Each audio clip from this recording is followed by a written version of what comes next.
Well, hello, everyone. Thank you so much for joining me. Tonight, we're talking about the disappearance of 9-year-old Melodee Buzzard out of California, a little girl whose story started as a more or less simple mother-daughter trip and has now became one of the most unsettling missing child cases unfolding in the country.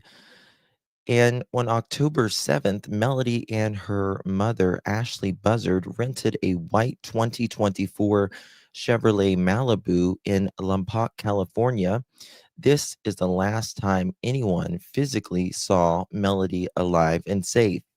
Over the next few days, the car was tracked along multiple states: Utah, Colorado, Arizona, and Nevada. It was supposed to be a short trip, but when the car returned to California, Ashley wasn't alone. Recently, there has been new evidence unfolding.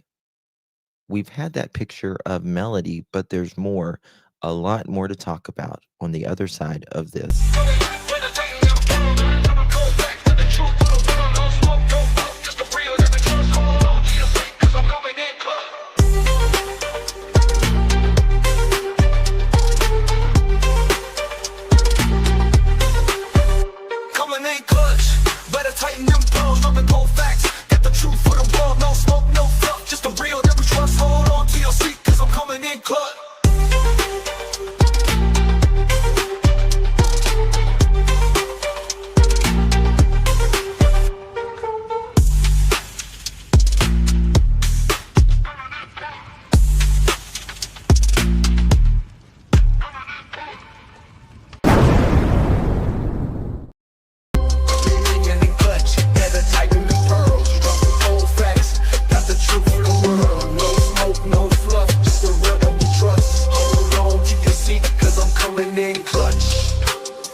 Coming in clutch, better tighten the pearls. Dropping cold facts, got the truth for the world. No smoke, no fluff, just the real that we trust. Hold on to your seat, cause I'm coming in clutch. Coming in clutch.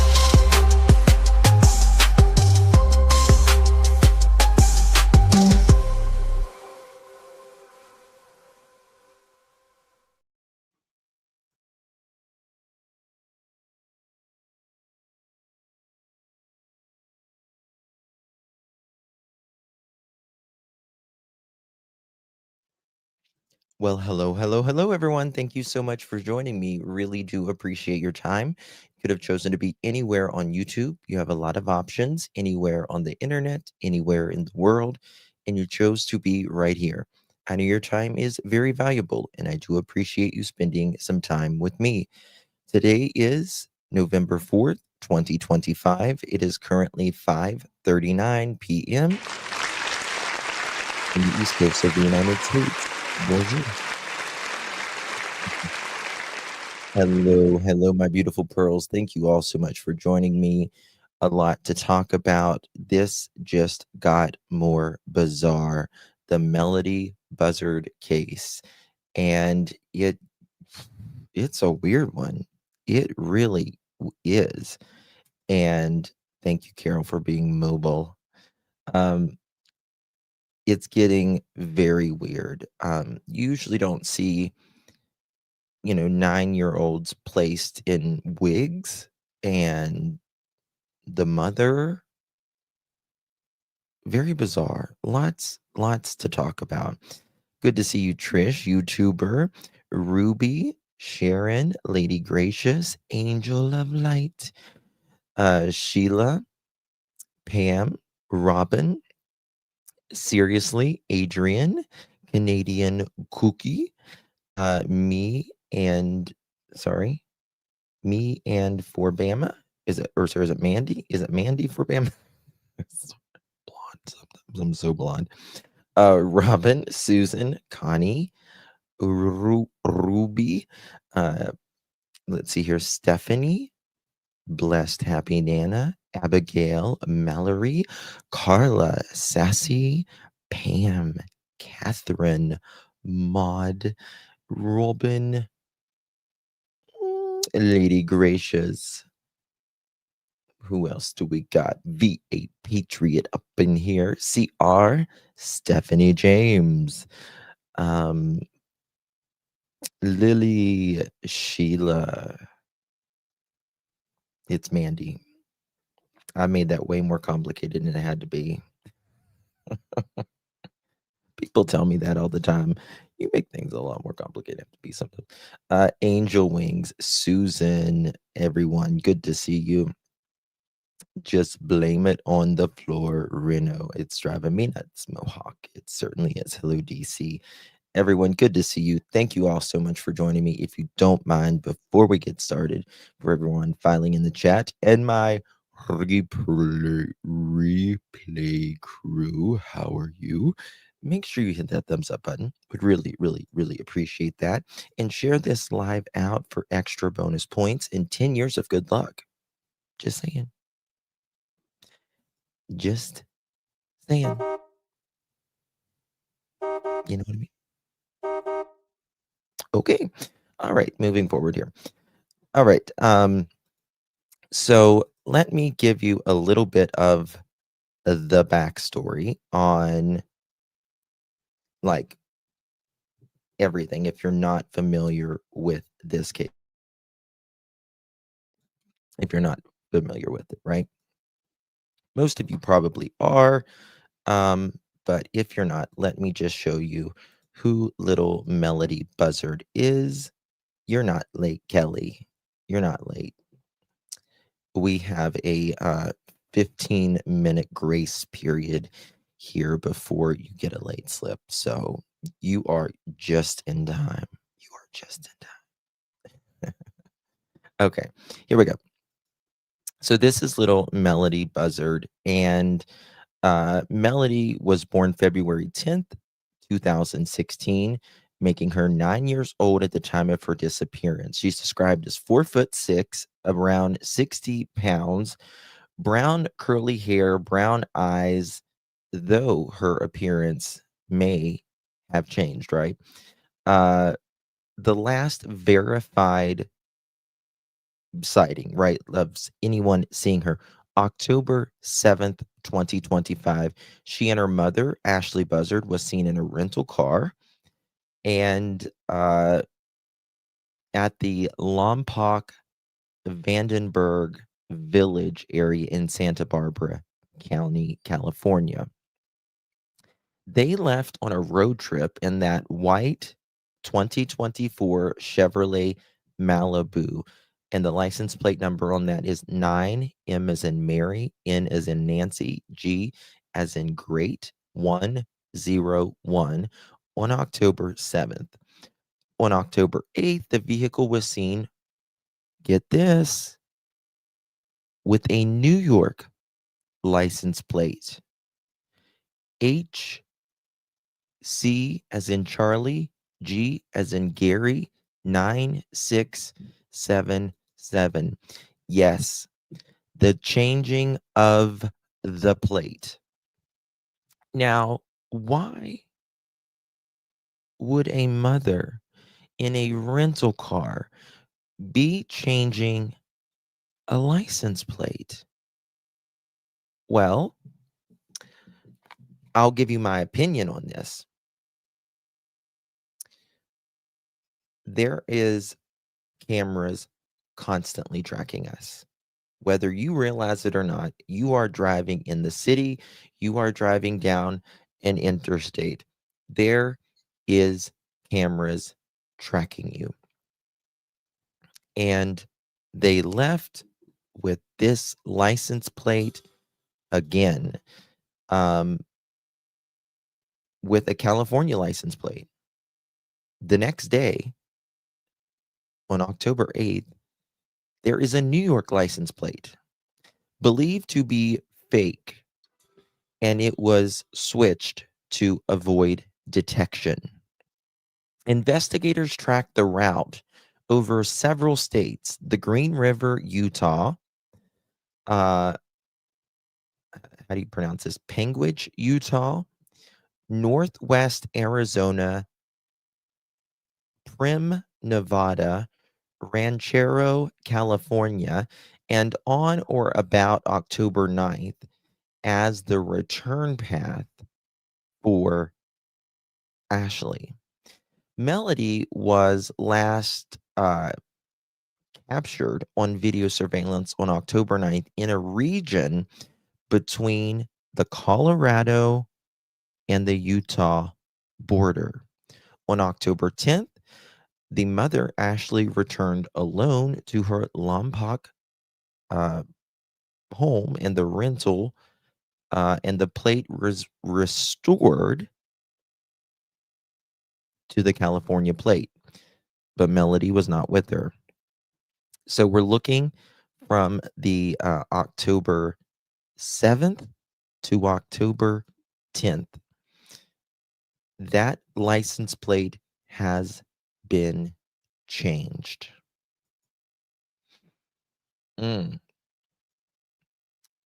They clearly, this was kind of like an incognito thing, in my opinion, that the mother, Ashley, conspired. Now, why did she conspire this?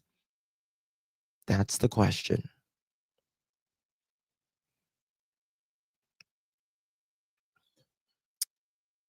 So hang tight. There's still a lot more to cover. Guys, please hit that thumbs up button. Greatly appreciated. Okay. The official missing persons investigation began on October 14th, triggered by the school district reporting Melanie's quote prolonged absence, end quote. The FBI, LA, Los Angeles Field, and the Santa Barbara County Sheriff's Office are involved. The mother, Ashley, has been described as uncooperative, and to me that says a lot. She hasn't provided a verifiable explanation of why Melodee's whereabouts or her welfare, right? So authorities want anyone who had contact with Ashley or Melodee between October 9th and 10th, particularly along their route, Colorado, Utah border region through Utah, Arizona, Nevada, and California, to provide video footage or witness information.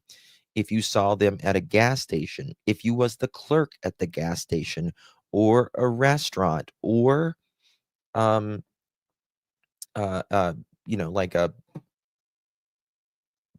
rest stop, that kind of thing. The rental car timeline and plates, investigators are looking into how and when the New York plate was placed, whether other plates could have possibly been used, and precisely where the travel, break, and the pop up stops occurred. The home has been searched, and warrants were served on the mother's residence, a storage locker, and the rental car. Authorities escorted Ashley during the search to an alternate location so they could conduct um, uh, someone's dog's outside, so they could just do the search, right? So Ashley's, or not Ashley, sorry, Melodee's father has died. He died in uh, a bike crash whenever Melodee was a baby, and the maternal side has claimed little contact. That Ashley has mental health issues, and there's been custody. You know, Ashley always kind of thought that maybe the family was going to take um, Melodee and stuff like that. So All right, we're going to get into a lot of this. Y'all ready for this? Beautiful little girl. Now, this photo was a few years ago. So, obviously, she has grown a lot since then, I would say. But, why the, what's the words I'm looking for? The disguises. Why? Clearly, something's going on here that she doesn't want um, discovered, right? Something's going on here. All right, here we go. We got some new stuff here. Credit goes to KTLA. Could they be looking for clues for after they searched the house before? Maybe. Of a 9-year-old girl from Santa Barbara County. Melodee Buzzard was last seen with her mother nearly a month ago on a cross-country road trip. KTLA 5's Kimberly Chang joining us live in the newsroom with some unusual new information about that trip. Hi, Kimberly. Lauren, hi. This missing child investigation spans multiple states, and now the Santa Barbara County Sheriff's Office is sharing new information, including a route map, a security camera photo of the mother-daughter in what appears to be disguises, and actions that they can't explain other than they were trying to avoid detection. Take a look. This image is from a rental car. I mean, I know everyone talks about, people always say this doesn't look like Melodee. To me, this doesn't look like Ashley. More than anything. To me, this looks like an 80s share. Our business detectives say that's the missing child, 9-year-old Melodee Buzzard, and her mother, Ashley Buzzard. Both appear to be wearing wigs. Santa Barbara County investigators began searching for Melodee October 14th after a school administrator reported a prolonged absence. Deputies went to her home in Lompoc, California, which is about 100 miles northwest of Los Angeles. They couldn't. Now, a lot of people, you can see Melodee here, like, she's getting ready to tuck in her hair before she walks in. A lot of people are saying, well, maybe Ashley knew, like she hasn't been doing her, been cooperative, I guess, with the school, doing what she was supposed to, and maybe she knew the school was going to call. She might get Melodee taken away from her. And that's why she could be hiding her. Possibly. But would you make it this big of a situation? Find Melodee and spoke with her mother, Ashley. Now, the explanation that she gave authorities about where Melodee was couldn't be verified, according to the Sheriff's Department. Investigators searched the home and say Ashley remained uncooperative. Now, investigators determined that Ashley left California in a rented white 2024 Chevy Malibu on October 7th. When they left Lompoc, that vehicle did have California license plates on it. We know that somewhere along the trip, beginning October 8th, possibly, the license plates on the vehicle were switched out to a New York license plate. There's nothing that we can come up with for an explanation as to why a person would switch a license plate other than to avoid detection. Yeah, that's it. That's it. I mean, you only switch a license plate out for one reason, and that is to avoid detection. This is clearly premeditated, in my opinion. Whatever happened, you don't dress a 9-year-old up in a wig, and you yourself, and then go across several states within just a period of 3 days. I mean, they were hauling ass to get there and back. Ashley was. And we know of at least one license plate, which was supposedly a fake New York license plate. Now, is this some type of, she feels like she's protecting Ashley because she's got some, something wrong up here? Or is she, selling? Did she do all of this because, again, she could have done all of this, like disguising herself, doing the license plate, thinking someone was after her, right? You don't know. We don't know at this point. Is she trying to hide from somebody? She could think someone is after her. Someone could be, I guess. But if someone was after her, you would think she would tell authorities. Detectives say that the plates did not belong to the rental company or to Ashley. And when the vehicle was returned in Lompoc, it had the California plates back on. Investigators. This, from what I read, it was a fake license plate. But where did she get this fake license plate?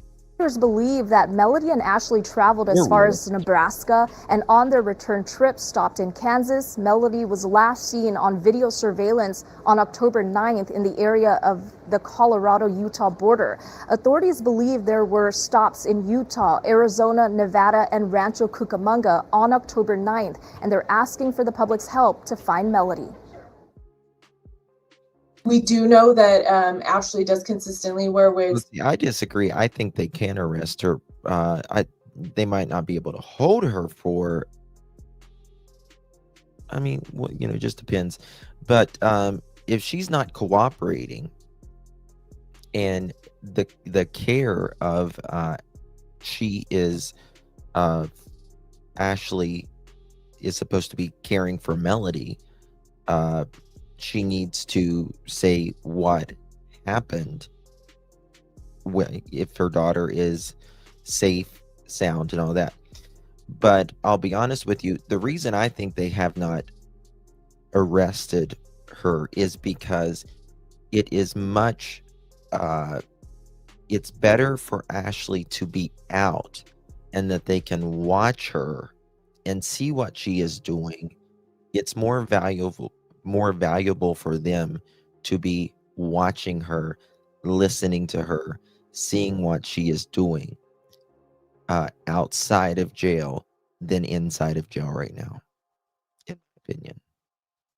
And that it appears that Melodee is also wearing a wig. Her hair in that photo does appear to be straighter and darker than what we know her natural hair to be. It is tucked underneath a hoodie and kind of tucked in. And so we believe that kind of similar to the changing of the license plate was done to avoid detection. Melodee is described as 9 years old, approximately 4 feet 6 inches tall, around 60 pounds. Her original hair is curly brown and she has brown eyes. Anyone with information is asked to contact the Santa Barbara County Sheriff's Office. Reporting in News Center, Kimberly Chang, KTLA 5 News. Imagine being able to build anything just by thinking about it. Meet Base 44, a complete... So, Jennifer Coffindaffer, she has posted this on X, and she says, Melodee Buzzard, breaking news. Melodee was on video of 10/9, October 9th. Critical clue, she left Nebraska alive. Breaking down all of the details tonight on Ashley TV, which we're getting ready to watch that. And again, Lompoc, California, right? And this is the route that they took, right here. Also, this is Ashley when they were taking her out. This was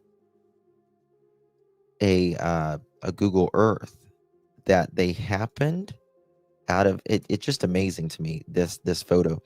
This was Google Earth, and Melodee happened to be standing at the door whenever Google Earth went by. Isn't that amazing? Just amazing. All right. So now we're going to go to News Nation and look at this. This is a very, very bizarre one, yo. Very bizarre. It's this was just a little bit ago today. Well, so yeah. Okay. All right, here we go. Office near their Lompoc, California home on October the 7th. That's the day they embarked on a highly mysterious road trip to Nebraska. We've seen a picture of young Melodee from that visit, but now the aperture has widened and we can see her mom, Ashley, too. And now it's obvious why police were saying it seems like the child was wearing a wig because mom was known to wear wigs. And this particular photograph proves that. Police are now also confirming that Melodee, the child, was seen alive as late as October the 9th, 2 days after that picture that you just saw. That's when Ashley was making her way back from Nebraska to Southern California. They say surveillance video places the child near the Colorado-Utah border. After that, they say Ashley drove through and made stops in Green River, Utah, Panguitch, Utah, St. George, Utah, a tiny corner northwest Arizona, Prim, Nevada, and Rancho Cucamonga, California. All of the stops on your screen were on or about October the 9th. So if Melodee is somewhere between, where she was last seen, right, and she is safe and sound, that means someone is actively helping to hide her. That would mean that Ashley is not the only one in cahoots with hiding Melodee. Like Daniel said, which would add a whole nother layer, right? But the question is someone holding her? Or, God forbid, has something terrible happened? Justin, her hair looks short in the Google photo, like it has been cut. Well, I mean, we actually don't know how short her hair is. I mean, that could be, but they supposedly wear wigs a lot. I don't know. On the 10th, they say Ashley returned home to Lompoc all alone. Police are asking anyone who may have spotted Ashley's rented white 2024 Chevy Malibu in any of these places to call them and speak. Watch this. They say Ashley returned home to Lompoc all alone. Police are asking anyone who may have spotted Ashley's rented white 2024 Chevy Malibu in any of these places to call them. And speaking of that white Malibu that they are referencing, we're now learning Ashley switched license plates while she was en route in that car. Police say the car was spotted October 8th with a New York license plate that did not belong to the rental company nor to Ashley. When she turned that rental car back in, the original California plate had been reaffixed to that car. Nothing suspicious about that, am I right? Yeah. Joining me now to sort out all of this is retired FBI agent Jennifer Coffendorfer. So the most important... Lacey, thank you so much, my love, for 18 months. You an OG girl. How you doing? Thank you so much, my dear. Thank you. Hey, just a beautiful girl. My name is Lacey. Very good to see you, my dear. Thank you so much for your continued support, my dear. Good to see you. Important part of all of the revelations today, the video, the license plates, the wig, all of it. What's your read? The most important thing is we have a whole new date where now we know she was alive, and that was on the 9th. That is huge information. But I think on top of that, Ashley, look at the fact that they said she was on Exactly, camera Joyce. on the Utah border, but yet Quite they correct. have all those other destinations and cities that were far west of there, yet no camera footage of her. That is so concerning. It makes me think she didn't make it far past that point that she's last seen. So the October 9th sighting, I'm confused as to why the police are only telling us that now. If they're looking for people and extra eyeballs to get on this story and give them tips, why are they just telling these things to us now? I agree. Well, Ashley, I'm wondering when this information came to them, when they first were able to discern that she was on that camera. This is a situation of true gumshoe FBI agent work. You have AO leads, which are auxiliary office leads that are put out to all these different areas, and these agents have to go to these particular locations and pull camera footage. Then they have to download it. Then they have to sit there 1,000%. meticulously watch it. And that's how they're getting the footage like the one they referred to. So maybe this is a little fresher than we think. So talk to me about that route, the map that we put up, and the fact that the police are now telling us they're... I mean, to me, at this point, it seems like she's more likely alive than not alive, right?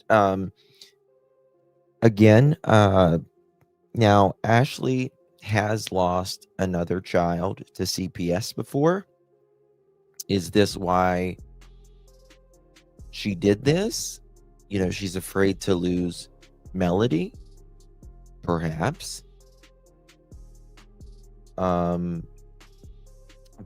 if you listen to Ashley's mother, Melodee's grandmother, she said Ashley has also dealt with a lot of mental stress as well, and has kind of declined in that area. So we just don't know at this point, right? But whatever this is, it does seem like this is premeditated, right? I mean, you're renting cars, you're going out in wigs, not only you, but you're having your daughter dress up. We know that she made it to Nebraska, that she was fine when both of them were fine when she left Nebraska.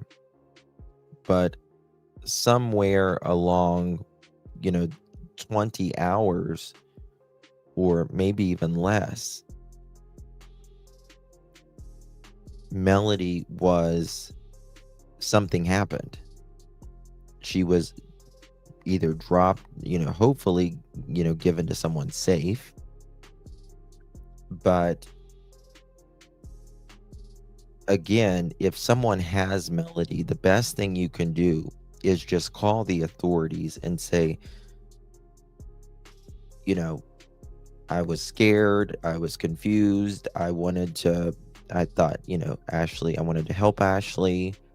wanted to help Melodee or whatever. And, don't keep this a secret, because then you're going to get in trouble, right? And work with authorities. Don't go against them. Searching 4 different states. How exactly does this work, especially if the FBI is taking lead? So the headquarters of the FBI for this case is out of Los Angeles. There's an RA in San Maria. I believe that's the RA that would handle this case. They are responsible for putting out what we call leads to all of these other offices that are throughout this 4-state region. From there, a lead lands on your desk, and this is going to be a priority lead as opposed to routine, and you're going to go out and cover that lead. In other words, look at that location where they know that they have been. So when you say look in the location, those states are all big. Do they just sort of hit everything along the highway, or how do they actually tackle this? Well, first of all, I think there's very pointed information that's from that GPS in that Malibu, possibly also if she had a cell phone, and certainly from her credit card. We know she had a credit card to rent that. So I think they're also working on that credit card information to track. And so those agents are going to be pointedly go to those locations along that route to try to pull information such as the video surveillance from those locations. So does that mean they put boots on the ground at every single stop that, say, a credit card is seen to have activated? Like every gas station, they'll go to each gas station and say, "What did you see? Did you see the little girl?" I mean, is it literally that much gumshoe detective boots on the ground work? Absolutely. You're going to go. FBI and they have certainly worked their tail off on this. Yes, and that is true. FBI would be involved with this for a couple reasons, really, because of state line and a child, because she's under the age of 12 years old. That would automatically, plus interstate crossing different states as well. Unless it's a very bad picture, but it's driving me crazy. See, I mean, a lot of people don't think it's Melodee. I absolutely think it's Melodee personally. Especially with that door picture, the more recent of her standing at the door. Yeah. Go to those locations, and I'm sure they're going to do this the right way. You're also going to want to go at the exact time Thank that you, they Roswell. are believed to have used that credit card. And this is why there's people that hang around those gas stations at different. Yep, exactly. Angel Wings, thank you so much, my dear, for 18 months. You are an OG girl. You are loved so much by all of us. Thank you so much, Angel Wings. That is so kind of you. Really do appreciate your support, my dear, and those kind words. Thank you. Hello, Miss Maurice. Good to see you, love. I think people are going to be shocked. It's federal.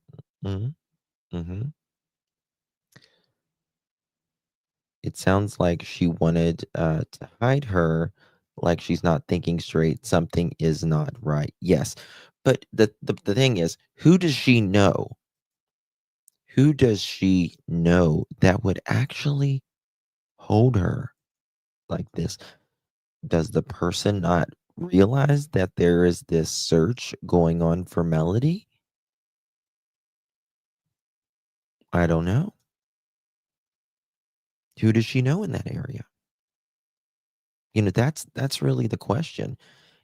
If someone has Melodee right now, do they know that there's this literally a nationwide hunt for this 9-year-old because mom is not saying anything? Times you've seen them, I've seen them. People are routine, so you're going to want to interview all those witnesses, the clerks that were working at that particular time, and pull that footage. So Jennifer, like you and I have been talking about this case for weeks, and there's just what I feel like is a mountain of evidence of bad acting, right? Bad actor behavior, switching license plates, wearing wigs. Evidence is taken from the home, renting cars. You know, this is all the sort of stuff that innocent people don't typically do. Why is this woman, Ashley Buzzard, Melodee's mother, not arrested yet? Well, the biggest problem is anytime you want to arrest somebody, you have to have the criminal violation in hand that you can charge. So if you look at this case, the number one thing they could do is put her before a dependency court. All they have to do is have a judge issue a summons to her. They need to pull her into court and have her explain what is going on with her daughter. At the point she does not explain, she can be held in contempt and jailed until she explains. So yeah, I mean, if they want her in jail, they can get her in jail. But again, I believe, in my opinion, that this has more to do with that Ashley is more valuable outside of jail right now compared to if she was in jail. But that's just my opinion. That's just my opinion. Beverly Street Chihuahua. Thank you so much, my dear.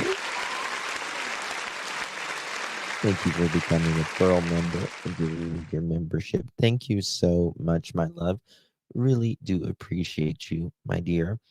Very, very kind of you. I love your picture and your name as well. Thank you, lovies. Appreciate you. You're welcome. Beverly Street Chihuahua. Court. This is the thing that's been really bugging me. I feel like we got 2 weeks ago CPS going to the door, handing her a document that neighbors said was produce this child in 72 hours. Well, 72 hours came and went. And then we learned it wasn't a police request. This was a CPS request, but we never heard that police made that same request. Why? Now, the thing is, I want to say as well, you got to think of, I know a lot of people fear CPS, right? But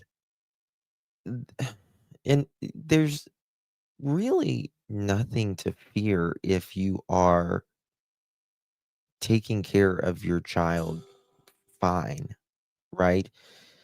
And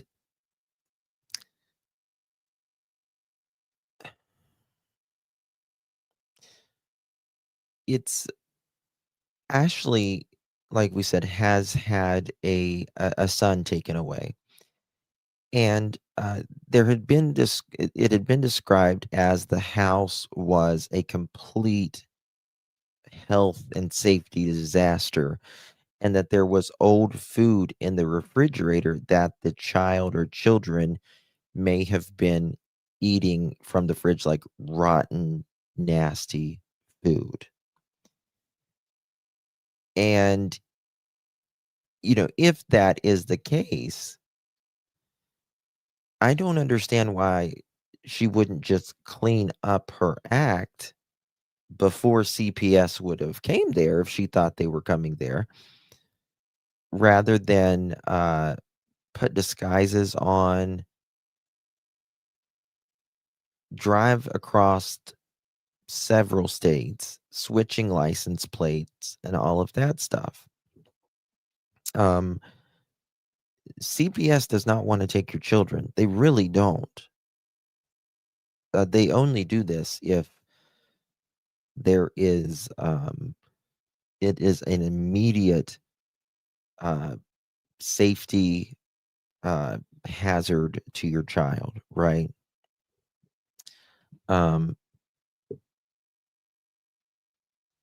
We don't know the current how the inside look, but based upon things of the past,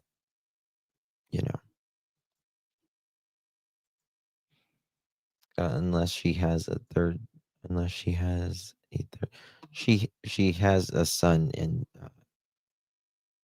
that was taken by Why would they not have made the same request? Why aren't they making it today? Well, I'm looking at this thinking that there is good reason for when she is out. Remember, she's the only person that really knows what happened to Melodee. And so she's a key witness.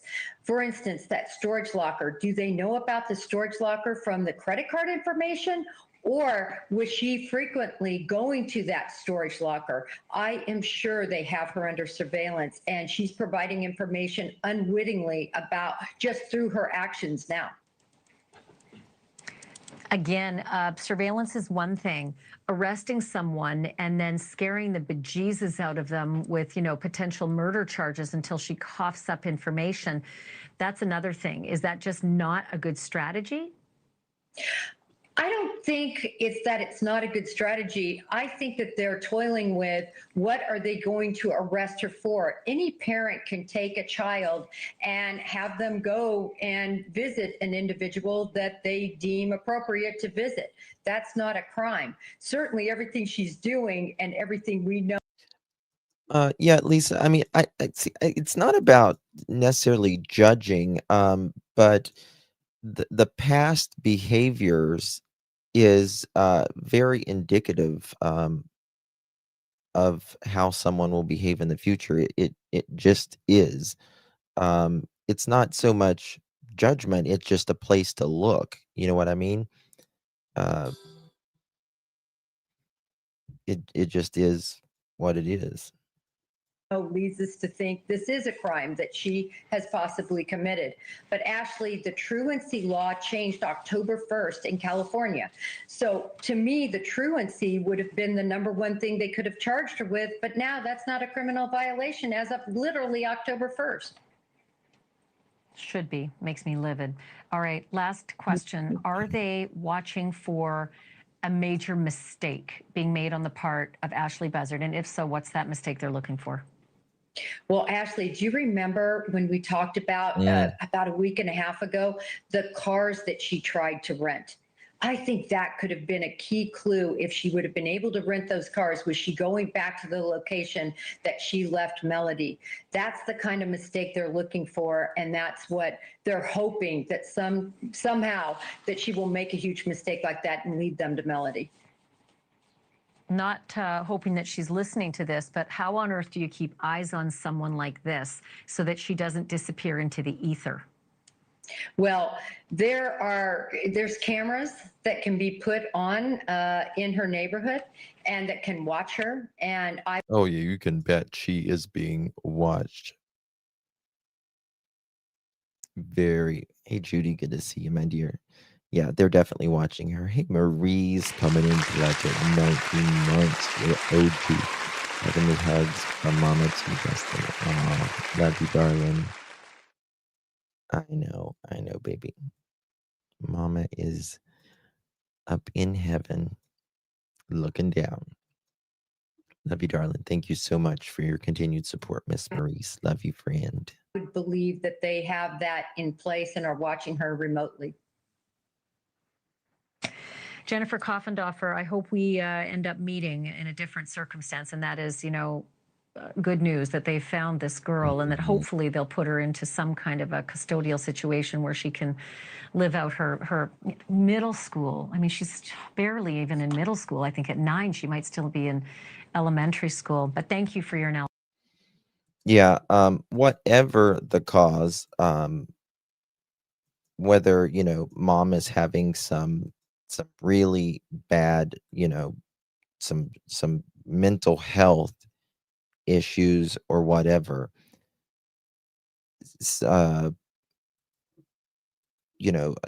needs some help. And Melodee can't, suffer because of all of this. She needs to be in a stable situation, not being bounced around. She needs to be in school. It sounds like Ashley kept her from everyone, virtually everyone. And in my opinion, that is abuse. Whether,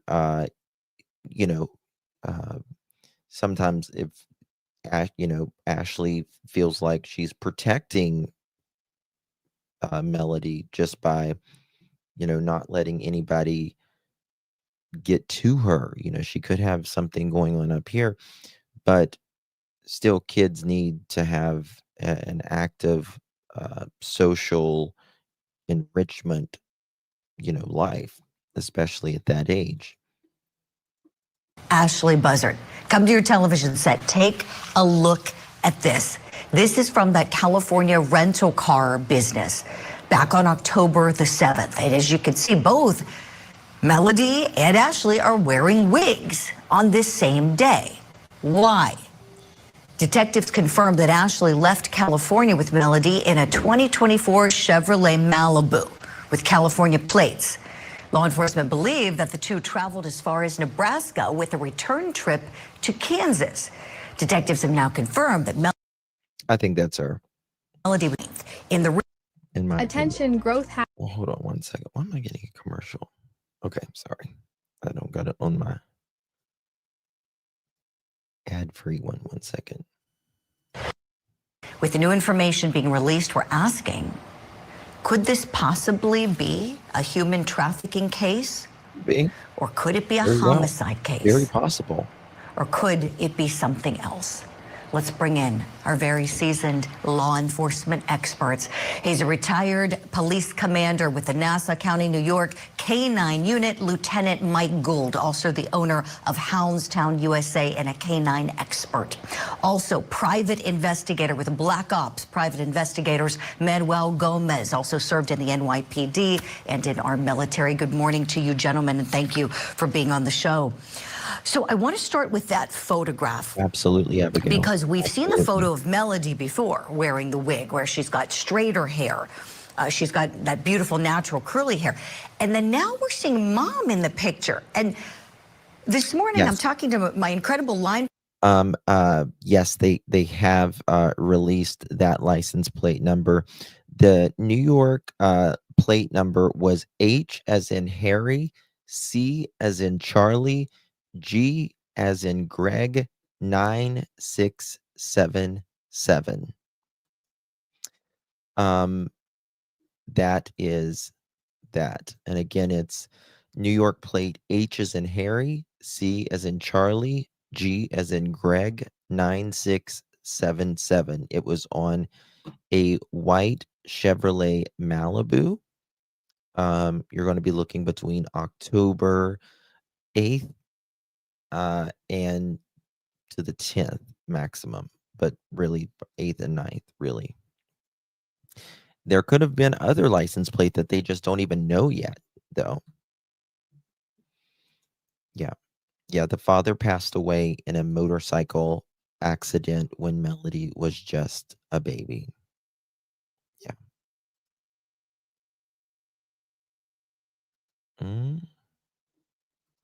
Producer Katie, and she's saying, wonder why they didn't show Mom before. And I said, you know what, Katie, that's going to be the first question I ask our investigators. So why do you think the investigators didn't include both Mom and Melodee here in this picture for all of us to see? Lieutenant Gould, would you start off our conversation, please? Yeah, sure, Julie. Thanks for having me. So regarding that first question, I think the media in this case and in most cases, they kind of have to, the investigators, I should say, have to spoon feed the media. They can't give everything away. I think they know, obviously, a lot more than what they are telling us now, of course.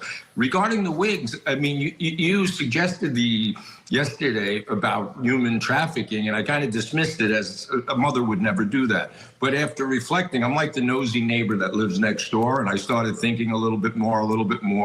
I don't, in some regard, I don't even see the resemblance of Melodee. That's what I was asking. Hold on, where was it?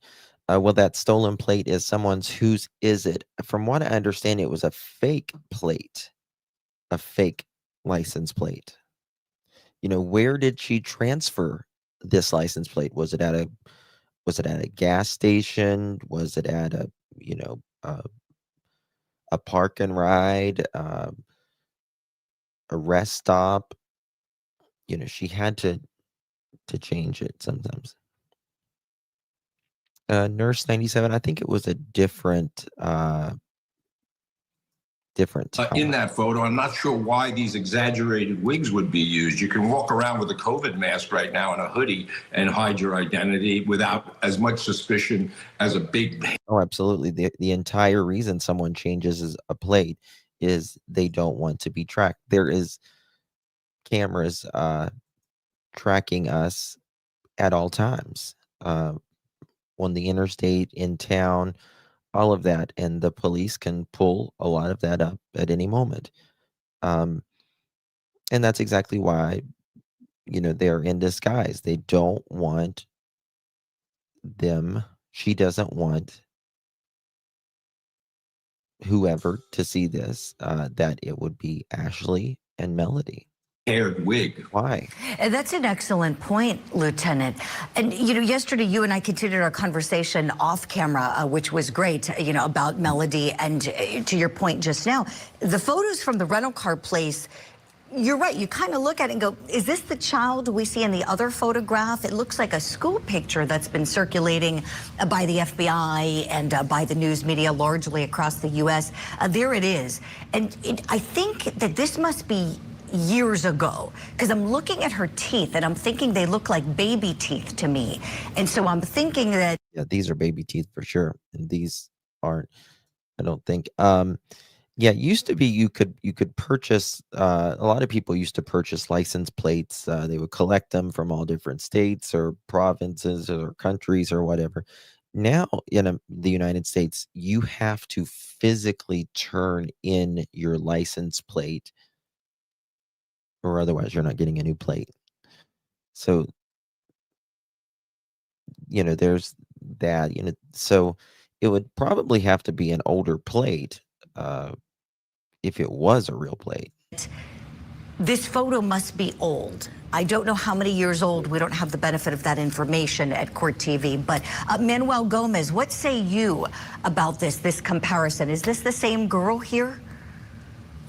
I was a little bit skeptical, but I do agree with you. The picture to the right looks like a baby's teeth of about 5 years old. Okay, so I doubt that picture was 2 years old. The picture to the left looks like a girl who was about maybe 12. So it's kind of a little hard to determine what the year was, but it's definitely, like you said, Guys, please hit that thumbs up. Soldier Girl said we got 267 likes. Come on, y'all, hit that thumbs up. Just one good time. One good time. Thank you so much, Soldier Girl. My point. You can't just buy or come across fake plates. Like, yeah. Extremely baby picture. And the other thing is, Julie, but I have to agree with you. I believe this was a human trafficking case. And the reason why, Julie, is because she took a 27-hour drive, a one-way trip to drop off her daughter to two areas which have an infamous problem of human trafficking, which is Nebraska and Utah. So I am like 80. So is this human trafficking? Now, she was in some dire straits for some cash, probably because she was broke and a lot of debt. But is it human trafficking? I'm not convinced. 80% sure. But the problem I have, Julie, that bothers me the most is that what do you have to do in California to get arrested? You can have a body of a 14-year-old girl in the back of your Tesla and you don't get arrested. You can have your daughter not go to school for a year and tell the FBI and the police, I'm not going to answer where she is, and you still don't get arrested. What do you have to do? This is why I'm still offering a $10,000 reward for any information to this girl. Let me say that again, $10,000. I will pay it directly to anyone that is information that we can find this girl. That's very generous of you, Manuel. Thank you. So it seems that the three of us here all have suspicions about trafficking, that mom might have taken her to another state for potentially that sinister. I'm not convinced of that. They're acting like there's no HG in California. Exactly. I mean, have you seen California? You know what I mean? Oh, thank you, Mama Shannon. Thank you so much. Love you, darling. Thank you so much, my dear. Really do appreciate you. Thank you so much, Shannon. Very kind of you. My love. You are so sweet to me. Thank you so much, my babies. Appreciate it. Purpose. So I want to add another set of facts in and see what you both think. So we know that when they left the rental car business, that car had a California plate. On October the 8th, so they left the rental business on the 7th. On the 8th, it had a New York license plate. The plate seen on the car does not belong to that vehicle, does not belong to Ashley Buzzard. Investigators think it was a false plate, a switched out plate. Bingo. Nancy thought of it. Exactly, Nancy. The only thing is, if she sold her for money, Where's the money? She can't even rent a car unless she's hiding the money. But where would she be hiding it? There was in the house. I don't know what that part means, but okay. So think about that. So Ashley Buzzard recently tried to get another rental car, right? Tried to get another rental car. They denied her. She didn't have enough money, didn't have enough moolah. I mean, if she would have got some cash, right? Also, age traffickers, they don't generally, and this is, they should know this. These guys know this. They don't generally do it transactionally like this. They don't say, "Oh yeah, you have someone, come on down, come on down." They slip into the person's life, right? They'll generally get them addicted to rugs, or the parent addicted to rugs, and then they'll have, them all move into a house, and they'll follow them, with they'll move them because the person moves because they're addicted to drugs, and they keep them on the rugs. It's not usually this transactional thing like we think of in our head. It's just not. So I'm not convinced that it is HT at this point, personally. I think it's, I just don't think so. At some point to avoid detection, right? So then when the vehicle came back to the agency in California 3 days later, the California... Oh, Sheila, listen. If Melodee is okay, and God, I pray that she is, someone has to be helping her, right? Someone has to be feeding her, taking care of her, making sure she's okay, all of that. If Melodee is alive and safe, someone has to be with her right now. Otherwise, that's all on Ashley. And if it's all on Ashley, then that means Melodee wouldn't be okay. Right? Because, I mean, unless someone's got to be taking care of her, or she could have, essentially just dropped her off in the desert, like, we've seen parents do, just drop their kids off in a field. But Melodee is old enough, as long as it's not like a forest or something like that, if she was by the road or something, you would think that someone would find her. Sarah says, "Yikes, it's scary. That guy said those are high." Yeah. They are, but, there's so many. I mean, this woman lives in Santa Barbara County, California. There is so many tea trafficking places there. Your plate was still on it. Mike Gould, what do you think about this? Right. Well, this adds a really significant aspect to this, because this was clearly premeditated. She had to pack the plate before she left. I'm assuming that. I don't, unless she stole it along the route.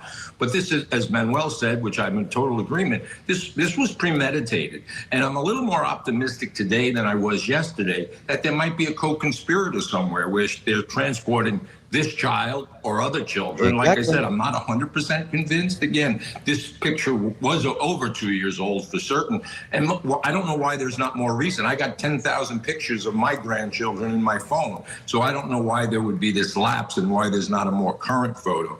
But But again, I have confidence in the FBI that they have more information that they're spoon feeding the media. They got to walk agreed with Manuel. There are child protective services that would charge this woman with child endangerment just by providing an unsafe environment. That's really all they need in California. The statute says that.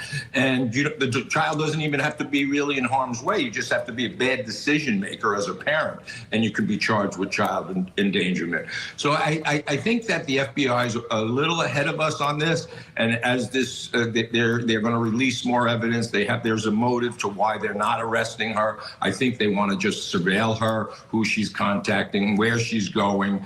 And I think that probably is what their investigative tactics are at the moment. Yes, excellent points, Lieutenant. So we all here seem to be in agreement that there was some purpose that she took Melodee on this trip for, and we all are suspicious of trafficking, not necessarily of homicide. It seems that we're not thinking she left California to do a murder when she could do that back home. So dovetailing off of what Lieutenant Gould just said about suspicion with co-conspirators, Manuel, I want to go to you on this. Let's keep analyzing under this theory that perhaps she was taken to be trafficked.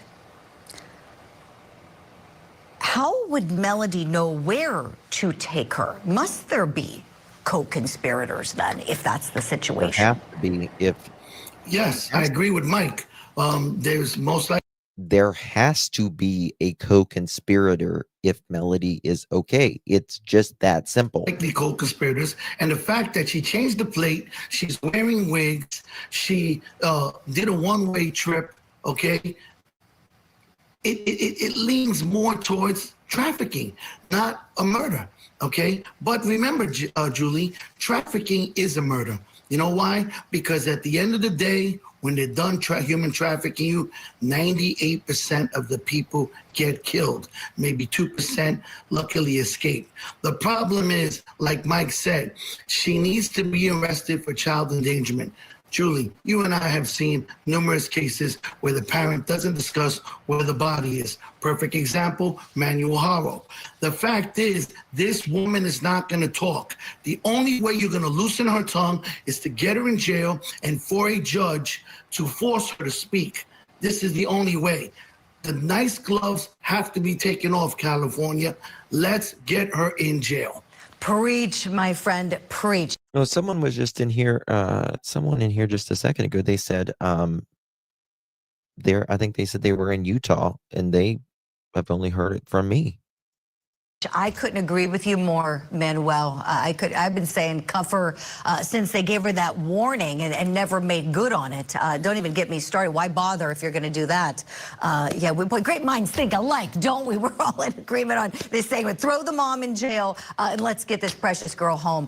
Manuel Gomez, we got to say goodbye to you. You got cases to work. Thank you so much for the great insight and expertise. Okay. Lieutenant Gould, thank you. All right, so moving on here. I want to show you guys some things here. This was okay, look at this right here. Credit goes to CBS LA. CBS LA. CBS LA. Check this route out. Here are new details because tonight the Santa Barbara County Sheriff's Office. This is the trip, right? And we got to think of this. We got to think of the timing. That is so important, right? We got to think of the timing of when this happened. This was over, and I said this when we first knew her when she left to when she came back. This is a 23-hour trip, one way. She was only gone 3 days. And that is 23 hours straight driving. That is not getting fuel, resting, eating, using the bathroom, right? So if Ashley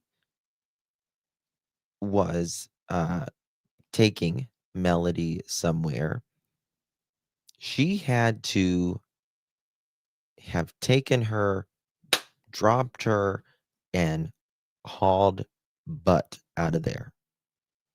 Right? This was a mission. Whatever this mission happened, it was a mission. It was pre-planned, certainly. License plates, wigs, disguises, changing the license plates, all of that. Right? So, chat's freezing, really? Oh,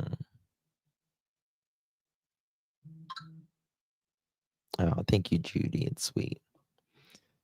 So, she had to have, wherever she dropped Melodee, whether that is with a co-conspirator, someone she dropped off that just has no idea that people are looking for Melodee, or the worst, doing something to her. Regardless, this was pre-planned and it had to have been done quick. Someone might have shared the driving. Well, there's no evidence to suggest that anyone was with them based on pictures and all of that. This was, from what we know, just Ashley driving and doing all this. Right? So whatever it was, this was certainly very planned. You've got to think ahead of time. You got to really think ahead of times. Okay, so I'm going to rent a car. All right. I don't want people to search or think it's me or my daughter Melodee. I don't want people to track me. So I'm going to use at least one license plate other than the license plate that comes on the car. I'm going to switch it out at such and such place. Right. Says that they have been able to verify that actually Ashley was in the car all the way back until at least Green River, Utah. Now, sheriff's investigators also say during the trip, a license plate was put on the car that was a New York license plate that did not match the car or Ashley. It's unclear where that license plate came from or when the swap occurred, but when the car was returned to Central California, it had the correct license plate on it. Now, I want to show you this area because this is the Green River, Utah to Prim, Nevada. That's the route they took there. That's the last time that they saw Ashley in the car. Up until this point in the trip, they don't know if Ashley was still in the car. They're working with local law enforcement, but also asking community members to keep an eye out here. Now I want to take us down to Southern California at our area because after she came through Prim, Nevada, they say actually she took the 15 to the 210, potentially making a stop in Rancho Cucamonga. That's one of their points of interest. Then took the 210 all the way to the 134, the 101, and then back to Central California. And again, it's unclear at this point if Ashley was still in the car. They can verify that she made the return trip all the way up until Utah, but it's unclear if she came back with her mom all the way until then. They've served search warrants. They've looked through her house. They've questioned the mother, and they have not gotten anywhere as to where Ashley was. So, of course, if you know anything or you recognize anybody in those pictures, you're asked to call the Santa Barbara County Sheriff. So much ground to cover. Yep. Mike, thank you very much. Just a very... You want to talk about... But this was 2 hours ago. What's this? License plate and wig. Buzzard began in October when a Lompoc school administrator called her mother, Ashley, to inquire about... Oh, that was it. Okay. I thought there was... Okay, this one. Look at this. This is a new photo. Oh, I need to take this down. Sorry. This is credit goes to News Channel 3-12. This is a new photo of Ashley. Not Ashley, sorry. Melodee. Right here. And to me, this looks a lot more like the photo of the girl in the disguise. Should I have a credit card? Yeah, I'm sure they've tracked her. I'm sure of that. Oh my gosh, Kelly, thank you so much, honey. That is so generous of you. Thank you so much, my love. I really do appreciate that, my dear. You received one of those pearl necklace memberships. Make sure you give Kelly a big thank you, because it's not every day someone buys you a pearl necklace. Hello. Thank you so much, Kelly. Appreciate you, my dear. Everyone is welcome. Love you all. Thank you, babies. Appreciate you very much. Looks about 7 in the photo with the braid. You think? I think she looks older than that. A little bit older, my opinion. At this point, they do not know where Melodee is or if she's okay. They do know Ashley took her daughter on a road trip. They released this map with the route they took around October 9th in a rented white Chevy Malibu. It appears they went through Green River and Panguitch, Utah, Northwest Arizona, Primm, Nevada, and Rancho Cucamonga, California. They say someone switched their California license plate to a New York plate around October 8th, but it was changed back before the rental car was returned. Images show them wearing wigs. Melodee's wig was straighter than her naturally curly. Yeah, Melodee has curly hair. Curly hair. wavy. Investigators confirm Melodee was last seen on October 9th near the caller's relatives spoke to your news channel last month. She hasn't let us see her for a few years, and all of us have tried, but we've never stopped thinking about her or loving her or praying for her. We also heard from the sheriff's office following the search of her home. These searches they're slow. They take a while, and we knew that we were going to be inside this residence for a good portion of the day. And the overarching goal of that investigation is to bring Melodee home safely. If anyone has information about the last place Melodee was seen was near the Colorado-Utah border. And so that's where the concentration needs to be focused on right now. Right there where the California, was it California? What border was it? Utah. Hold on. I'm going to show you this in a second. The Colorado-Utah border. So that's where the concentration needs to be found, right? Right through there. That's the key part. People need to be looking. Remember, we were looking in Nebraska before because we thought that's where, but now we know that Melodee left Nebraska. She came back like she was going home, and she was last seen right there in the Utah-Colorado border. And that's important, very important. Oh my gosh, Maurice, thank you so much, my love. That is so generous of you. Really do appreciate you, darling. Thank you so very much. You received one of those pearl necklaces from our darling Maurice. Make sure you give her a big thank you. Thank you so much for your support, my dear. Much love to you, Miss Maurice. You guys are so sweet to me. Thank you. If she's still alive, where the hell is she? Good question. It's one or the other. Someone has her, either is aiding and abetting, having her, knowing, participating, or they have no idea and they just think, Melanie's there and everything's okay. It's no surprise that you got to think Ashley Buzzard tried to get a rental car recently. She was denied by 2 different rental companies, not enough money or something to that effect. Where was she going? What was she doing? She obviously wanted to go somewhere. Was it for her to run? Was it to go into an area where Melodee may be? I don't know. I don't know. I would love to know though, right? 4 foot 6 inch, 60-pound missing girl. Investigators want to know. I think everybody's looking where they'll find her. I just hope in the Lord that they find her soon, because this is a lot of pain for us. You'll find a link to Santa Barbara County Sheriff's Office and detectives and an anonymous tip line on our mobile app and website. In Santa Barbara, I'm News Channel reporter Tracy Lair. It certainly is. Corinna Meza is. Okay, this is actually what I was going to play next. Credit goes to News Nation.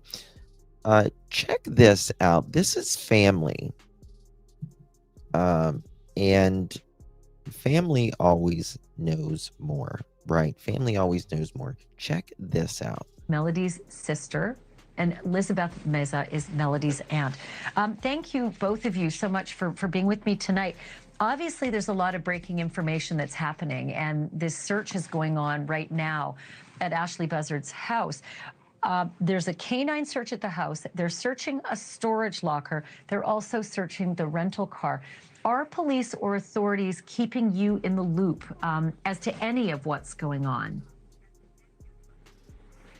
Not really. We spoke to the news girl that's been following it. She called and just let us know what was going on, and that Ashley was actually not arrested or detained. She was moved out of the home so they could search. But as far as detectives, we've called, left messages, and they haven't returned any calls. So we've been in the dark. So what do you make of this imagery that we've got now? The FBI is there. We've seen plainclothes police officers showing up and taking her with a packed bag in a van. Do you have any idea what might be going on here? No idea. I mean, they must have probable cause to, be searching, obviously. Maybe she said something. I mean, I don't know. It's all speculation at this point. We're just waiting for her to let us know where Melodee is so we could bring her home safe. Now, hold again. Let's think of this as well, because I just thought of this. Okay, so let's say, I mean, obviously this was premeditated. Again, the license plate, going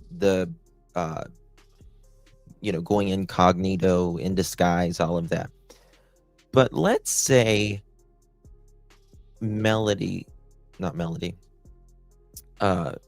Ashley was taking Melodee somewhere, right? Let's say that was going on.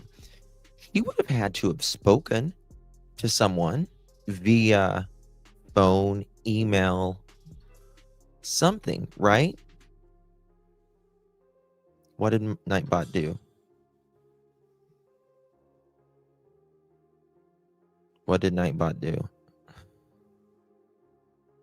Justin, police, FBI may have flagged so she can't rent a vehicle. Perhaps, but they said it was because of the credit card. I don't know. So you got to think of that. If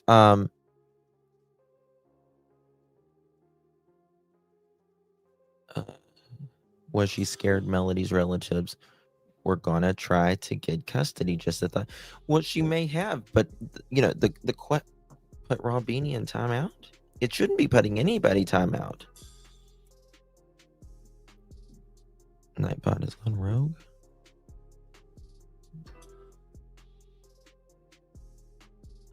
Oh, it said she was post. Yeah, I think the only time it's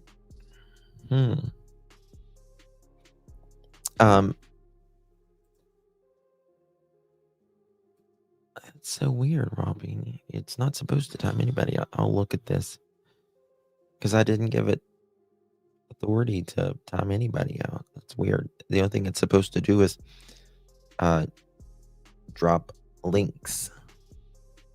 Like if you drop a link, it's supposed to say not to drop a link, but because you can't drop, people can't drop links unless you're a mod, but it shouldn't say anything. Robini didn't even post a link exactly. Excuse me. Sorry about that. But this is the thing. She had to have spoken to an individual or individuals, right? Okay. So if she said, "Hey, I'm bringing Melodee to Colorado or Utah or whatever," there had to be a conversation between at some point. I would think they would want her to rent a car so they could follow her and see where she goes. You would think.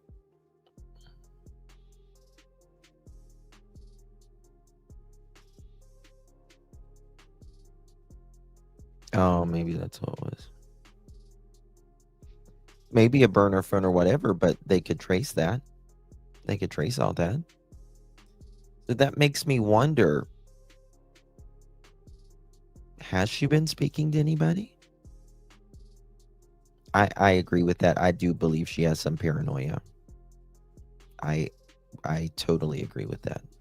I mean, that is the goal of everyone. The police who are working on this, the neighbors who are keeping an eye on what's going on out in front of that house.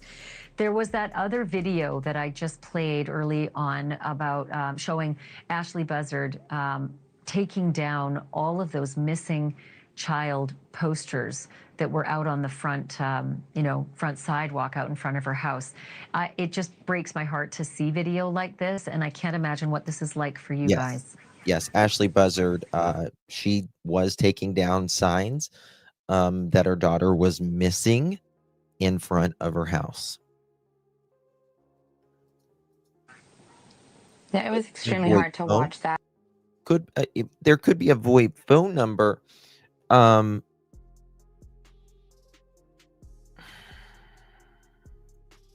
But they should still be able to see whereabouts that VoIP, like if it was calling from California to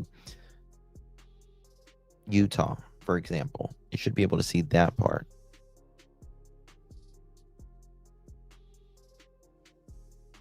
Oh no, mama, no tears. What's that, soldier girl? Because, I know my niece went out there, my mother-in-law and family members, and put signs up there, not only for the community to see it, but for Ashley to remember, that you have this beautiful daughter and we want her back, we want her safe. And for her to just rip them down like they didn't mean anything, it's heartbreaking. So I'm curious about what you said about those who set those posters up. Do you know specifically who put the posters out that she's tearing down? Not like exactly which ones. My niece Karina did. Mm-hmm. I myself did put a poster up. So do either of you know if Ashley put any of those posters up? I mean, it's her daughter, and I've been in this business a long time. You cannot keep a mother away from the press or police when their child is missing. They're clamoring for attention. They're clamoring for information. Mm-hmm. They're handing out the flyers themselves. They are not tearing, signs down. Yeah, no, she did not put any of those up. She didn't, but she ripped them all down. It's really distressing to see that. And again, here's this other video of the van showing up with the officers. Are the neighbors able to give you any further information about what they could hear? Because you can see some of the neighbors out front there, and they're sort of within earshot of what's happening. Were they able to shed any information about what happened when these officers, well, I'm going to just call them what appear to be officers, because we don't know for sure if they're officers. But did you hear anything about what was said? Like the conversation that they had with her? Well, either the conversation they had with her, or could anybody hear out on the street or the sidewalk what these officers were saying when they were on location? No, I haven't heard of anything, what they were talking about or to her. No, they wouldn't. The officers wouldn't even respond when they were asked what agency they were from, they wouldn't even respond to the question. And no one could overhear what was being said to Ashley, either as they were arriving or doing this, taking her out? Not that I'm aware of. Mm-hmm. So, Corinna and Elizabeth, let me know about the past, because this is not the first time that that Ashley Buzzard has had troubles and has had Melodee taken away from her. Can you walk me back to those days and what happened, when it was, and what the circumstances were when Melodee was taken away from her? I'm not sure on like the exact reasons why she was taken away. I can only speak on when I talked to Ashley previously on why her other child was taken away. But as far as why Melodee was, I'm not sure. I was told it was because she attempted suicide and her mental state was completely unstable and it was just declining. And so that's why she was taken away. But that's what I was told. And Corinna, as her sister, this has got to be so heartbreaking. I think I've read accounts in the past that you have made overtures, you've knocked on the door, you've asked if you can help, if there's something that you can do, if your sister, Melodee, has everything she needs. Can you walk me through some of those experiences? Yeah, so I just been trying to make contact with Ashley to get answers and hoping that she would tell me something as to where Melodee may be or if she's okay. And did you get any kind of response at all? No. What happened when you knocked on the door? Would she actually come to the door? Would she talk through the door? Would she open the door? Like, describe for me what your interactions were like. So there was one interaction that I did have with her. Going to the door, I was knocking. I waited for her to come out. I was probably there for about 30 minutes. She finally came out to do the laundry, and that is when the news reporter caught it on camera that I went and spoke with Ashley, asking her if she's okay, if Melodee's okay, if there's anything I could do for them. She did not answer any questions regarding Melodee. Only to let me know that everything has been hard on her and her mental health, and that she didn't appreciate all the attention she's been getting, and the fact that she couldn't believe. She's like, I can't believe, I'm getting all this attention. Your daughter is missing. Your daughter is missing, lady. Like, what do you mean you can't believe this is going on? It's absolutely crazy. A couple things I want to also tell you guys. President Dick Cheney has died. Former Vice President Dick Cheney has died. Also, I want to show you guys that this child is missing out of Nebraska.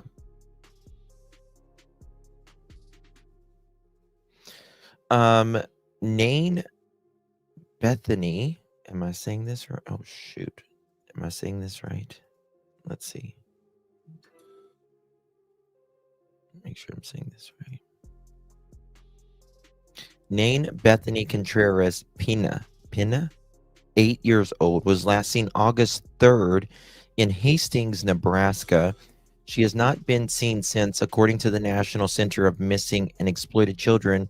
She may be in the company of her mother. According to the Nebraska State Patrol, Nain is 3 foot 10 inches and weighs about 53 pounds with brown hair and green eyes.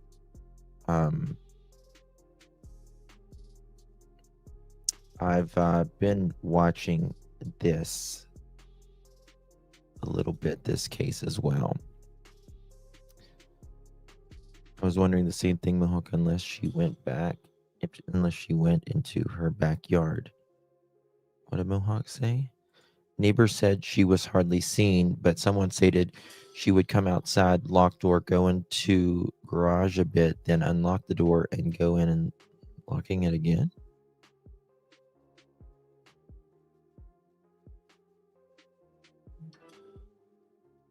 She came out to do the laundry, so it is not located in the home. I don't know. Oh my God. Earlier I went live to do an emergency. Okay, thank you, Linda. That a child was missing, and yeah, there is a plane crash that just happened in Louisville, Kentucky. By the way,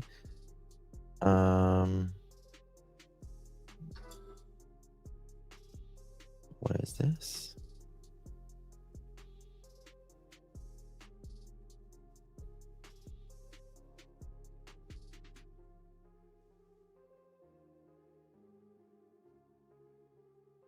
What?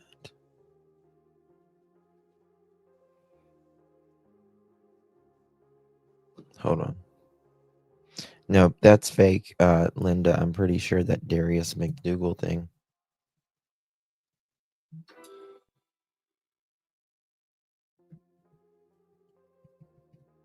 Let me make sure something.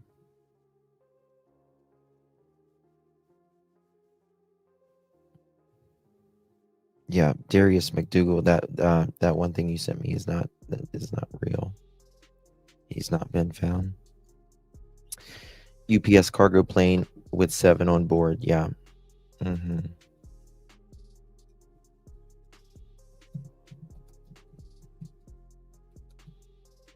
here. UPS plane catches fire and explodes while taking off from Louisville Airport. Let's see here. This was 1 hour ago. Oh.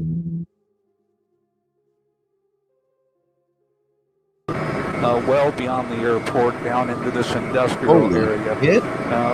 What is just hard to get my arms around is the amount of smoke.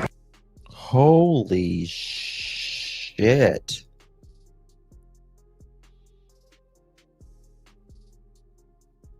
That's neighborhood.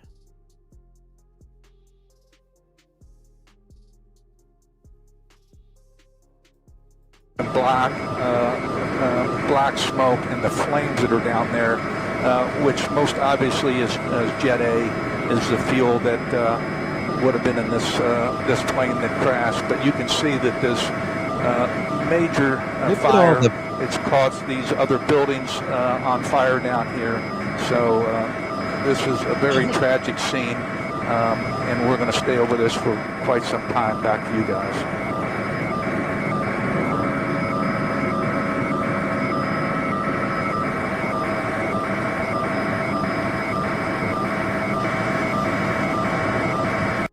Y'all, there is people down there. I mean, yeah, all the souls on board, but I am worried about the people that was on the ground there, those homes, those businesses, all of that. Yeah, just to give you an idea, the airport is completely shut down for commercial aviation right now. Just to give you an idea, just to the right is Scott Eckhart running the camera here in the back. If he pulls out a little bit, I think most people are familiar with the landfill, which is going to be just to the right of us. And then you can see back to the left, which would be north of us, would be the runway that this commercial airplane would have been either landing or taking off from. I'm not sure which he would have been doing at this point, but nonetheless, he is. The aftermath of this accident is lined up exactly with that runway, but just the massive amount of flames and black smoke. We're going to come back to this in just a second, but looking on X.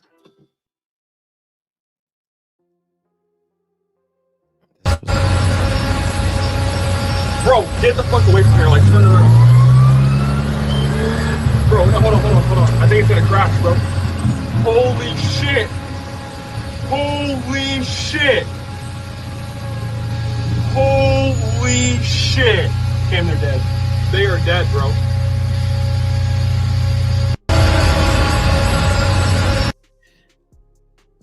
Why was it on fire when it took off?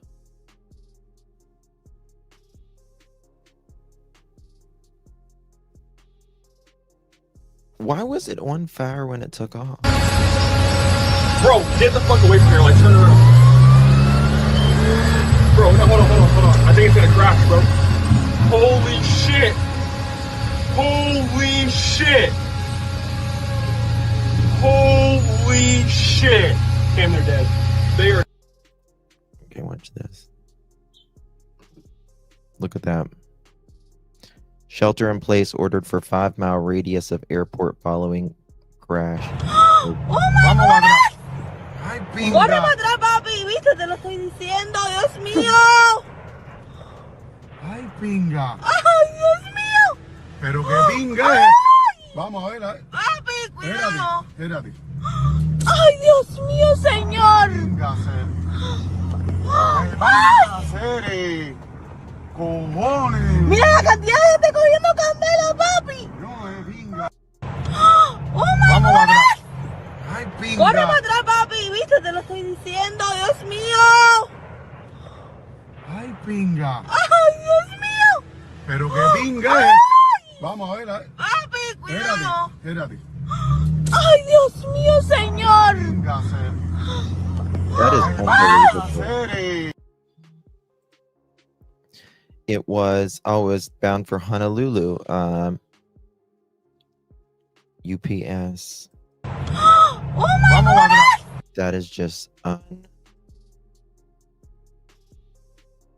unbelievable. It is bad.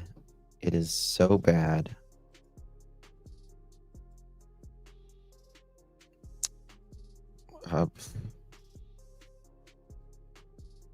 Oh, look at that. You can see it on the radar. Look at that.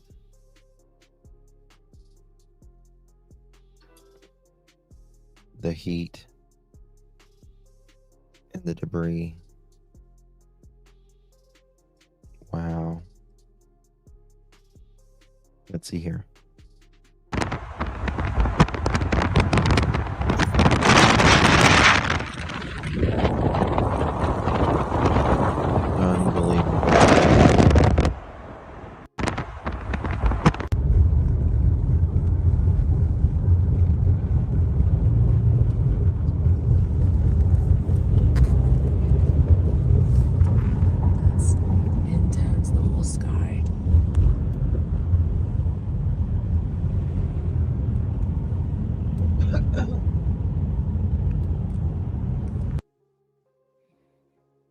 That's crazy.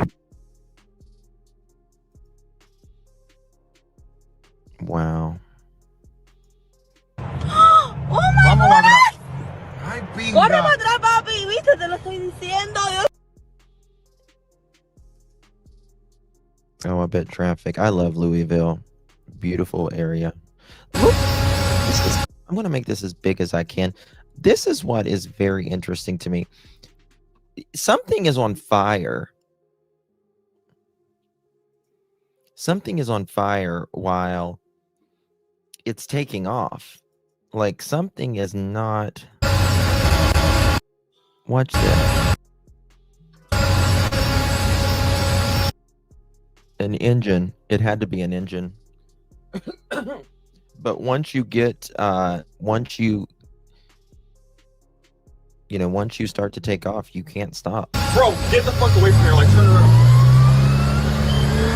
Bro, no, hold on. I think it's gonna crash, bro. Holy shit. Holy shit. Holy shit. Cam, they're dead. They are dead, bro.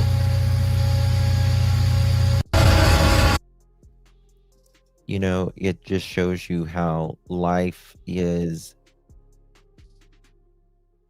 so fleeting. They are alive right here as it's going up in the air, and they are dead seconds later.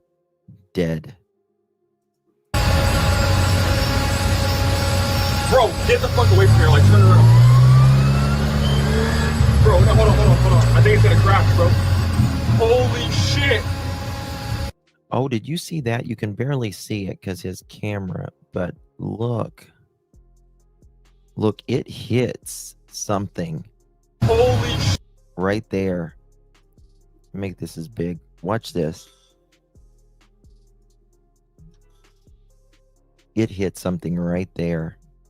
Holy shit. Kind of blurs out. Holy shit. Holy shit. Holy shit.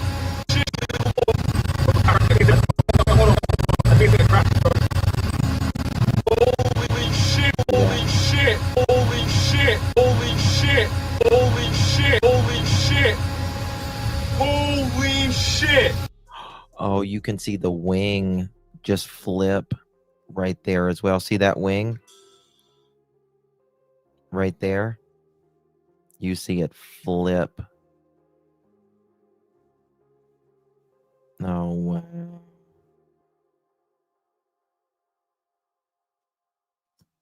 Holy shit. Holy shit. Cam, they're dead. They are dead, bro.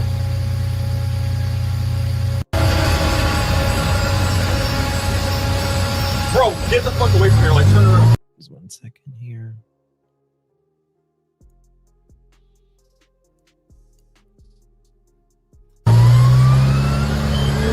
Bro, no, hold on. I think it's gonna crash, bro. Holy shit. Holy That is shit. just crazy footage. Look at this. I just cannot believe this, guys. Look at this. This looks like something apocalyptic. Oh, it didn't get any out. There's a vehicle down on the runway where I saw the parts down there, Scott.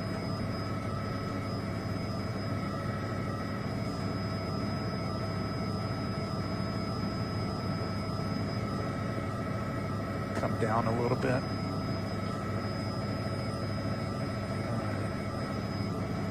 All right, right there in the middle of your screen. I was seeing something burning down there and something on the runway right in that area. Go to your right. Right there. See where their vehicle is? Right in that area there. Come down some. No, come down. Come down some more. Is there marks in the grass there? No, push in right where you are on that grassy area. Yeah, there's debris right there. Look at all that debris there. Yeah. Something catastrophic happened.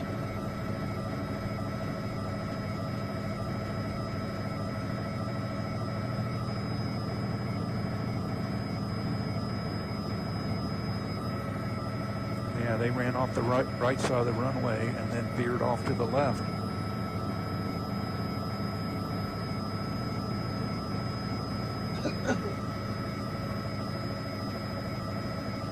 Oh, look at that. That's the engine. That's the engine casing. They had no time. Yeah. That's the casing that goes around the engine.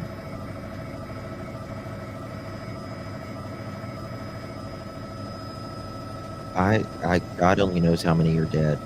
Oh, he went right over the top of it, Scott. Good find. Yep.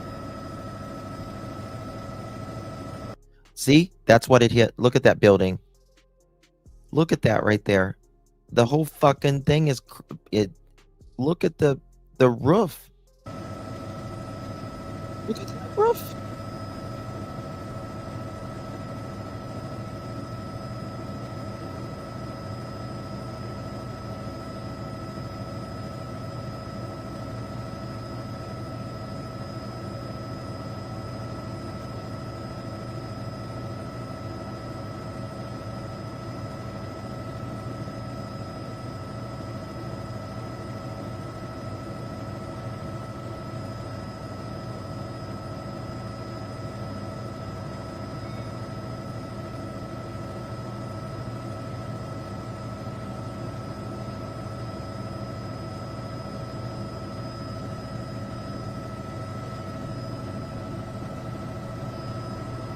Look at all the fire things that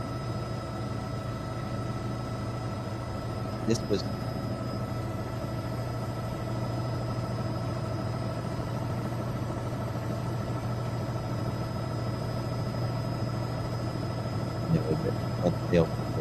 You can tell it hit something immediately, like you.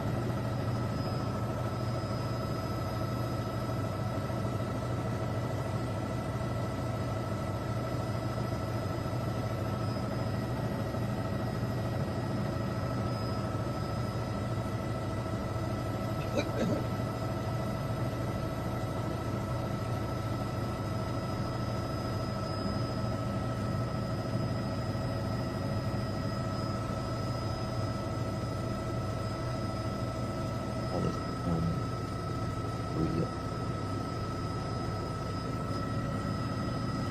Can you switch over to F1, please? I mean, these are people's homes. These are people's businesses. That amount of jet fuel, it was going to Honolulu, right? That is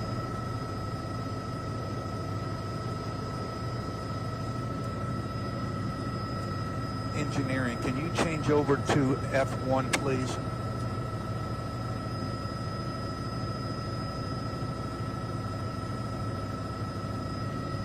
Oh, it was totally full.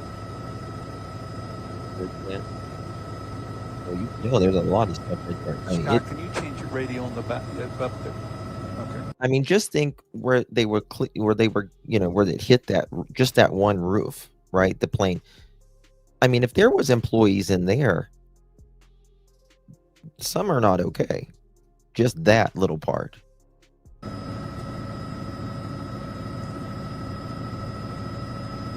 Look at, I mean, these are vehicles, these are homes, these are businesses. They didn't know what hit them.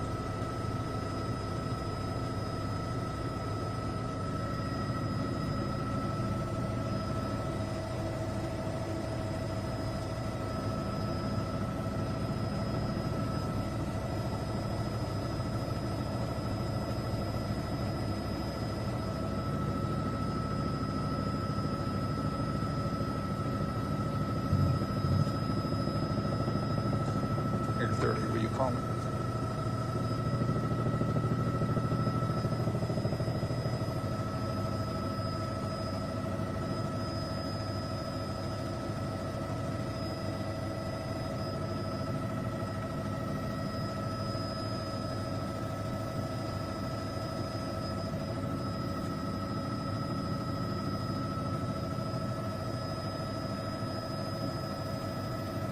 This is a nightmare.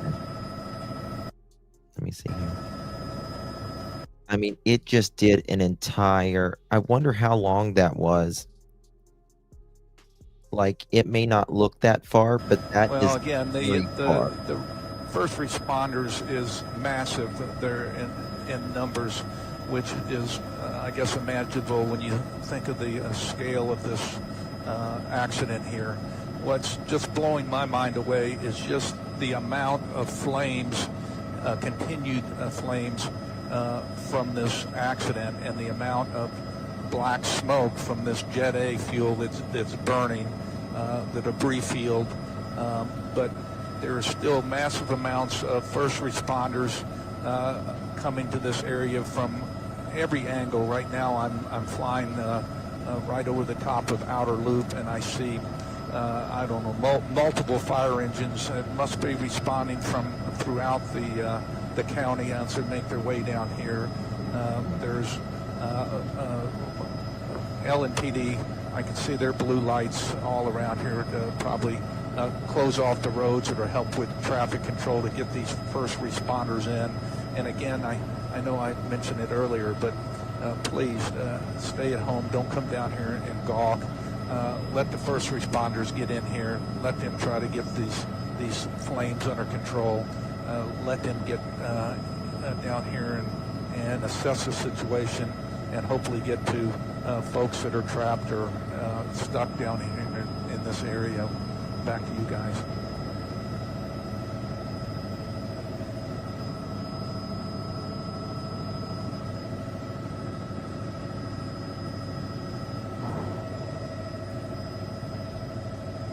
Bear with me, guys. I'm trying to switch some stuff up here on the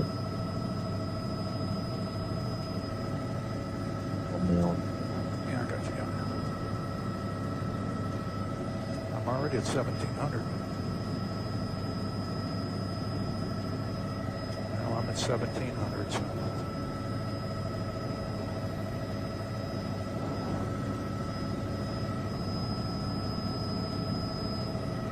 Parents need Chumley too. What altitude are you showing me?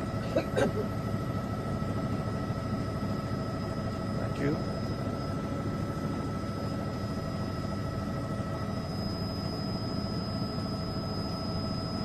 And we're just trying to do our job too.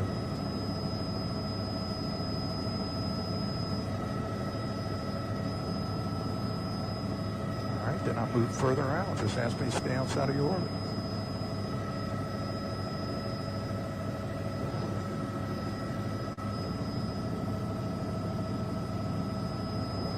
Sorry, I had to switch some stuff up. I apologize. This is unbelievable. Let me just see here. I mean, these are all houses and buildings right here. I'm getting more stuff in, so just bear with me 1 second.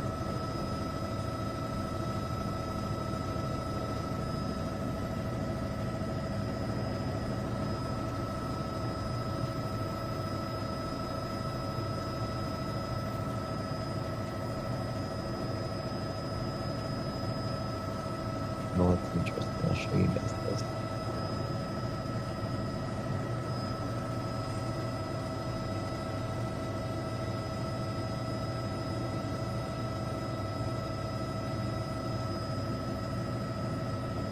I mean, it looked like an atomic bomb, you know.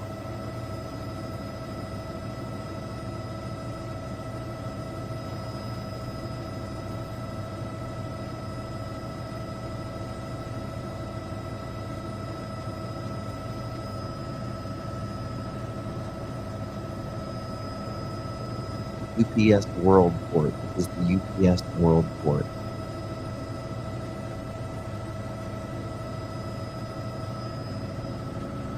Someone said it sounded like a BOMB went off.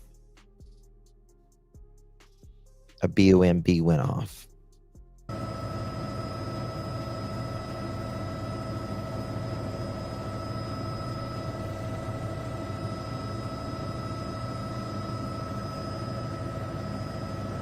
Anybody has anything interesting to say, you can send it right there, 307-228-9064. Email it. I'll show you guys. Bear with me.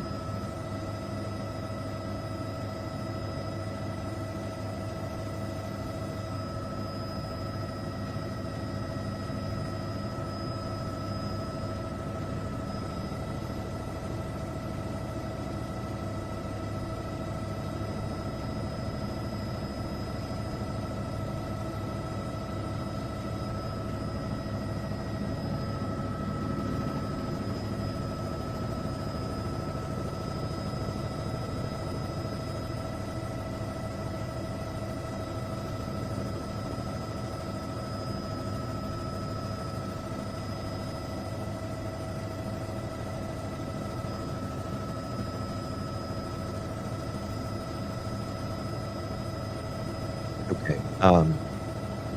Look at these. Look at these photos.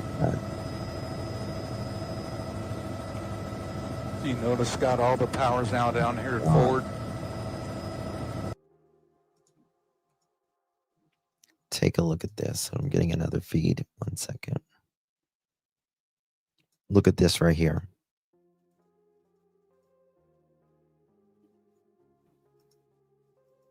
Look at this. Oops, wrong one.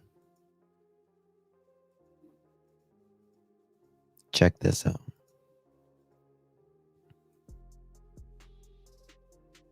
I mean, this is, you know something? I can do this. I forgot about this. I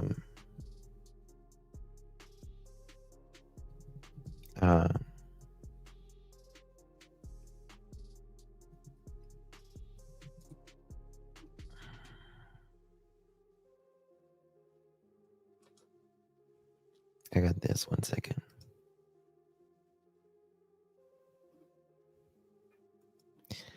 There is I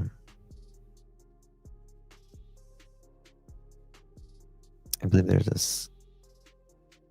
sky camera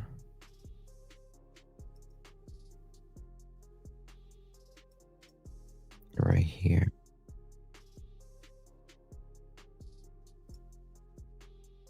Just unfreaking real. What's that?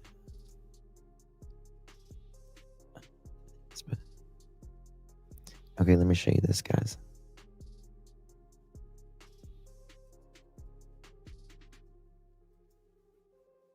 This is crazy.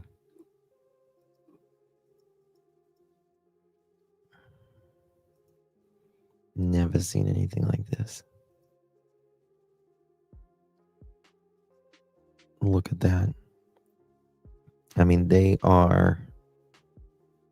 you see just so many cars and all of that. I mean, I cannot even imagine people breathing that stuff right there.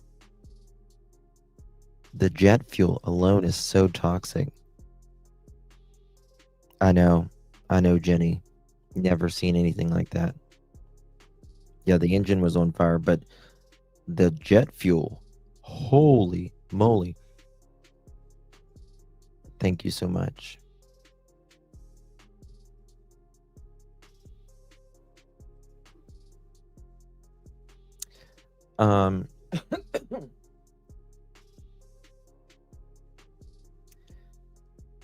Statement from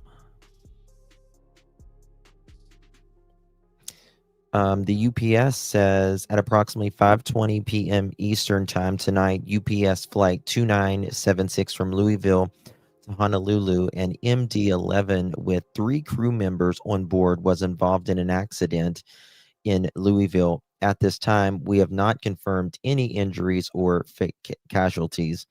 UPS will release more facts as they become available, but the National Transport Safety Board is in charge of the investigation, and they will be the primary source of information of this about the official investigation.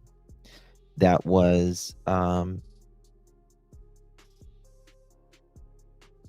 just a few minutes ago. Just almost a straight shot of the toxic plumes of, let's see here.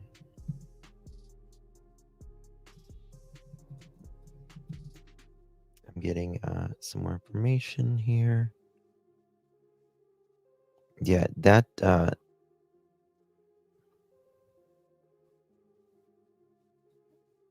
plane exploded here. Oh, this. You know how like the railway is always close to areas like that? Look at this. Check this out. This is insane footage.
Bro, get the fuck away from here. Like, turn around. Bro, no, hold on. I think it's gonna crash, bro. Holy shit. Holy shit.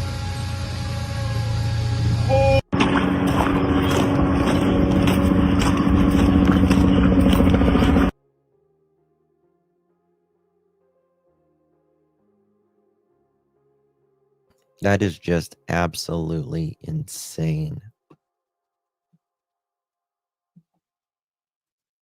This is the type of jet that it was. Wow.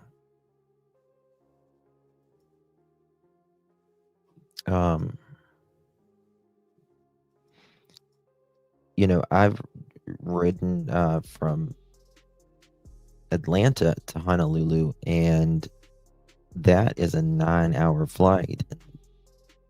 Atlanta is closer than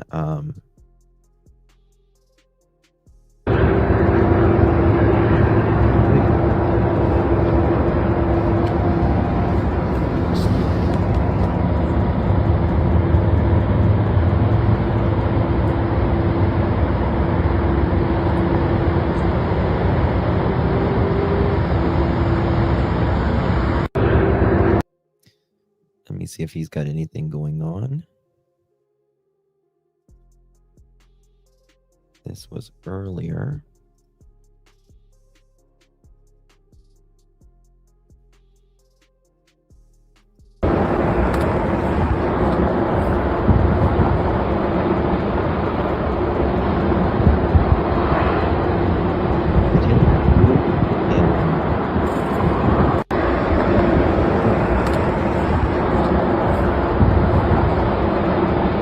I mean, I know it, obviously the people that was on the plane, obviously they would be fatalities, but I mean, I just can't imagine. There has to be a lot more fatalities. You see what I'm saying? It hit that roof and then it turned over, and it just a total destruction down. I mean, look at the cars here, just in this section. Just in this section.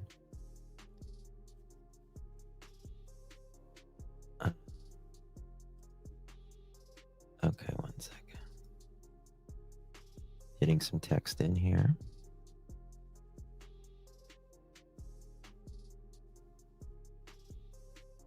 Polk County, Florida. Okay, I'll look at that. Bear with me.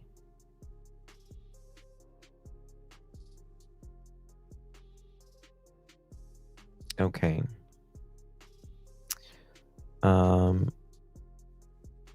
Muhammad Ali International Airport, Louisville, Kentucky is currently closed until further notice. Yep. We saw this one. I showed this one earlier.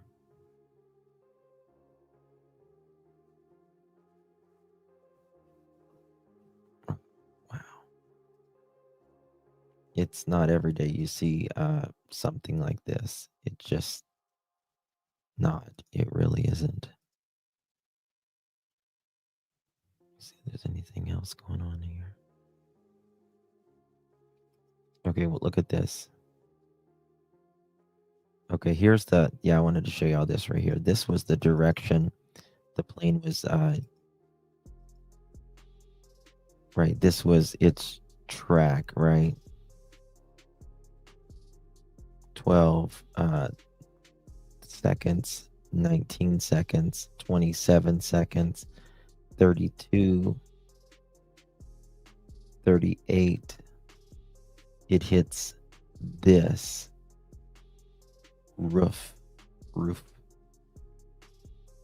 and it like goes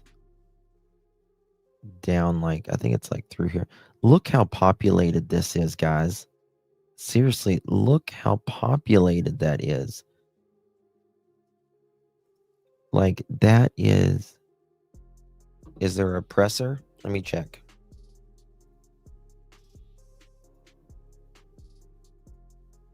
I doubt it if there's a presser yet. There's only been 2 hours. No, let's see here.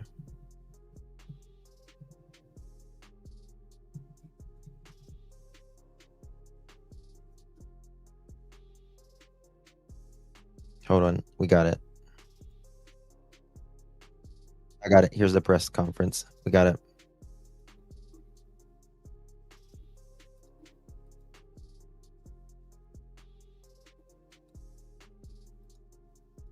No. Please give them your support. Please give them your prayers. Please give them your love and be with them, because the toughest moments, and I can say it from experience, are when you're wondering whether that person that you know and you care about has survived something like this. We do not, at the moment, have the status of the crew.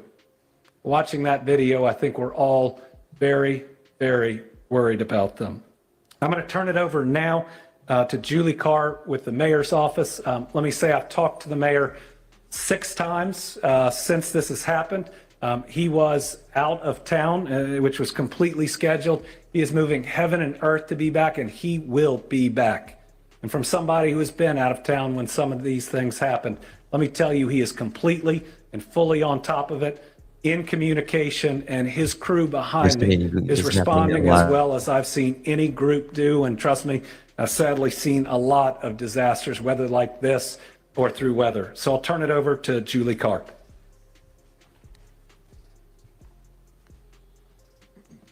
I'm Deputy Mayor Julie Carr. First and foremost, Mayor Greenberg has been in constant contact with those on the ground, emergency operations, Governor Beshear, and our federal partners. And he would like me to express that he and Rachel have the victims of today's crash in their hearts and prayers. He is asking the entire city of Louisville to join them in praying for the victims, their families, and our first responders, who bravely rushed to the scene to save people and are still actively working to put the fire out. Our hearts are with those affected by this tragic incident. The mayor's office is working closely with first responders, federal authorities, and emergency management teams to respond and secure the area. The mayor is traveling and is expected to be back in Louisville before 9 p.m. He will be here to update our city as more information becomes available. I'm now going to ask Jody Myman, Executive Director of Emergency Services, to give more of an update. All right, we're going to hear from Jody in a second. I also have a statement from Representative Morgan McGarvey, who is in Washington, D.C. He says, tonight our community was rocked by a devastating plane crash at the Louisville airport. Representative McGarvey says, my heart breaks for the pilots, crew, and their families, and he's praying for everyone impacted. He's grateful for the bravery of our first responders as they continue their work throughout the night to respond quickly and heroically to this horrific incident. We still do not have complete details on how this tragedy occurred, but I've spoken with the chair of the National Transportation Safety Board and will continue to stay in contact with state, local, and federal authorities to get answers and do what we can to help all those affected. And I know your emergency management director is going to say the same thing, but the thing I left out is do not go to the crash site. You will put people in danger. You will put yourself in danger. There may be people that still need to be rescued. Do not be the reason that the first responders cannot get to them. There are still dangerous things that are flammable, that are potentially explosive at the site. Chief O'Neill was filling me in on that. All of his people and everybody else there are currently safe, but they are trained. The general public is not. So do not go to the site. Director? Thank you, Governor. So we provided and are assisting currently with on-scene coordination between all the agencies. And initially, obviously everybody can see how big this site actually is. You're not only dealing with the aircraft itself, but you're dealing with several businesses that were affected. Some of those businesses have some issues and some hazards on them that we have to address as well. So establishing that incident management team and that initial unified command between all the agencies that you see standing behind me, as well as the ones that are on site. The Okolona Fire Department was the initial local fire department that was dispatched, and then the city of Louisville was dispatched very recently after that, after multiple calls started coming into our 911 center. But there's 3 phases of this response. It's life safety, it's incident stabilization, and it's property conservation. And we're still in the life safety step in that process. And what I mean by that is we're still going door to door in the area to make sure that every business, every facility, and there's a couple private residences, everybody's accounted for and everybody has evacuated that immediate area. Our shelter in place, we initially did that at a 5-mile radius because the wind was doing some things and pushing the smoke in different areas. And as hot as the fire was, it was kind of creating its own atmosphere and doing really what it wanted to do. So we're working to narrow that. You heard the governor already say that we've narrowed it a little bit, and we hope in the next couple of hours to narrow that as a little bit more. We started to provide initial air monitoring, very close and immediate on site. We continue that air monitoring now. We've got the 41st CST that's on site that's providing that. And they're also providing us some plume modeling that will give us the opportunity, again, a little bit later in the shortcoming to be able to narrow that as well. Like the governor said, stay away from the area. You know, there's a lot of emergency response agencies there, not only from Jefferson County, but our surrounding counties. I can't thank the response enough. You know, but again, we're still in that life safety phase. Instant stabilization, they're doing that at the same time. Like I said, it's a very large area that's been affected by this, and they have to narrow that down and start to go into that area to make sure that they can identify all the future hazards that can present themselves during this emergency. The area that we've got isolated as far as traffic has been done by Louisville Metro Police and our Sheriff's Office. Again, so, you know, take a look at those and please stay out of that. Please stay out of that area so it helps with our life safety and our incident stabilization. We'll continue this as long as we can. They have been able to make some headway on the fire to start to get in there. There were several explosions initially from the site itself just by some of the hazards that were created by the facilities that it impacted. Like I said, we'll be on site. We'll provide more information as we get it through the night. Thank you. Thank you. Paul Humphrey, Chief of Police, Louisville Metro Police. I will reiterate what the governor and Director Myman said. Please avoid the area and allow first responders to do the work to rescue, recover, and stabilize that scene. I will also say that in the meantime, before we can have a more formal update, please direct all of your attention to the social media of Louisville Emergency Management for any real-time updates. We will have a Family Reunification Center set up at the Louisville Metro Police Academy at 2911 Taylor Boulevard. There we'll have our victim services unit that will be able to help any families get in contact with anyone they need. Again, please stay away from the area. Allow those first responders to do their job to make sure that that scene is as safe as possible. This will be an ongoing active scene for the next several days. We don't know how long it's going to take to render that scene safe for the investigation to take place. The NTSB will be the lead in the investigation, so as of right now, we will not be able to answer any questions related to the cause of this crash until the NTSB is able to give us more information. And with that, I will turn it over to the Senator.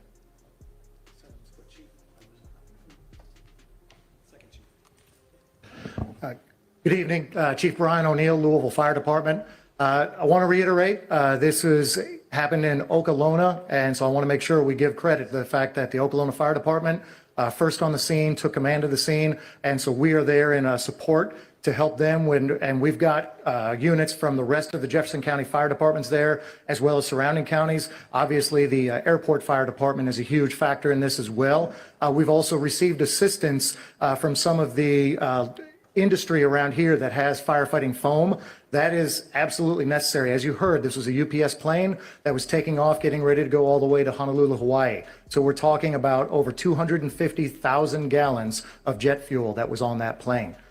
So we're talking about a very, very dangerous situation. The area that's affected on Grade Lane at Melton, and it's about a city block wide. You've got fuel recycling storage and some bulk fuel storage that's right there. You also have the auto parts area. There's a lot of issues that are going on with being able to surround and try to contain this fire. When I left the scene about 40 minutes ago, crews there were doing an amazing job. Again, all credit to the firefighters on the scene. They are doing incredible work, and they are containing this fire. Basically, you have to surround it. Where I was with some of our crews was on the north and west side, and you've got Okolona and other people that were leading the charge on that south side to try to just bring it in and bring it in and bring it in. But as I said, we're dealing with not only the initial fuel spill, but all the additional that was on site there. So it's going to be a little while. I've got to reiterate, I know you're going to be tired of hearing this, but you're going to keep hearing it. Try to be patient. Listen to emergency management for any updates. I know you might be eager to try to call to try to find out what's going on. I promise you, people are busy, people are working, they're doing everything they can to keep you safe. I want to address really quick the rest of the city. We have called in one of our off shifts. We have 3 different platoons of firefighters, so we've got off shift firefighters, the staff to back up. So rest assured, the entire city is still protected and still covered with plenty of fire safety, even though we have so many units that are down there south of the airport. So if there's any need for any other emergencies, you are covered, you are protected. Thank you.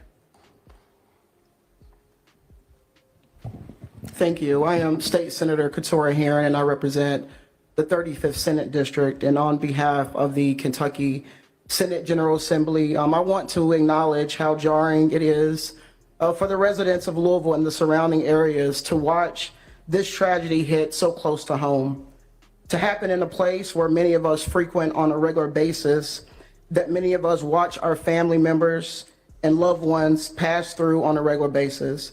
And to have to process this information and to know that there's been loss of lives, it's very hurtful. And my thoughts and prayers go out to the families that we know have been impacted.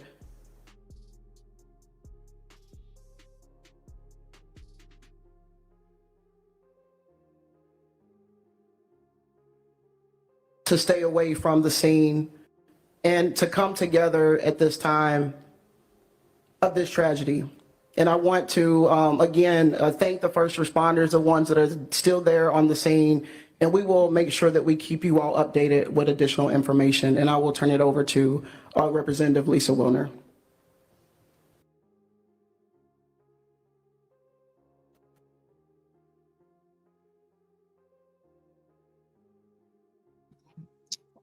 It's freezing a little bit. It's probably overwhelmed. So many people watching it.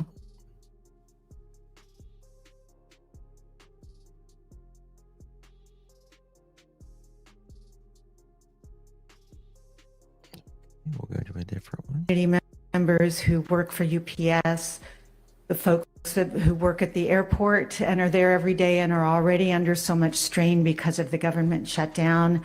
This is a time for us as a community to come together. Once again, I am so proud to be a Louisvillian. We are a city of compassion. We are a city of love. I just want to ask that we keep one another in our prayers and our thoughts, that we extend kindness at every opportunity, and that we really use this opportunity to look out for our neighbors and to take care of ourselves and one another.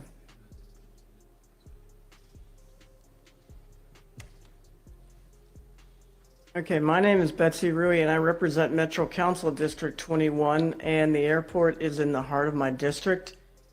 And first, I would like to thank all the leadership of the first responders behind us and all the first responders out there in the field. This is what you all train for.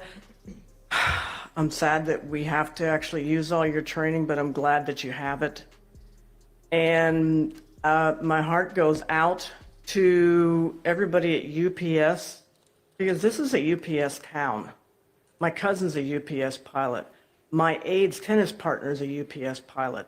The intern in my office works overnight at UPS to pay for college. We all know somebody who works at UPS, and they're all texting their friends, their family, trying to make sure everyone is safe.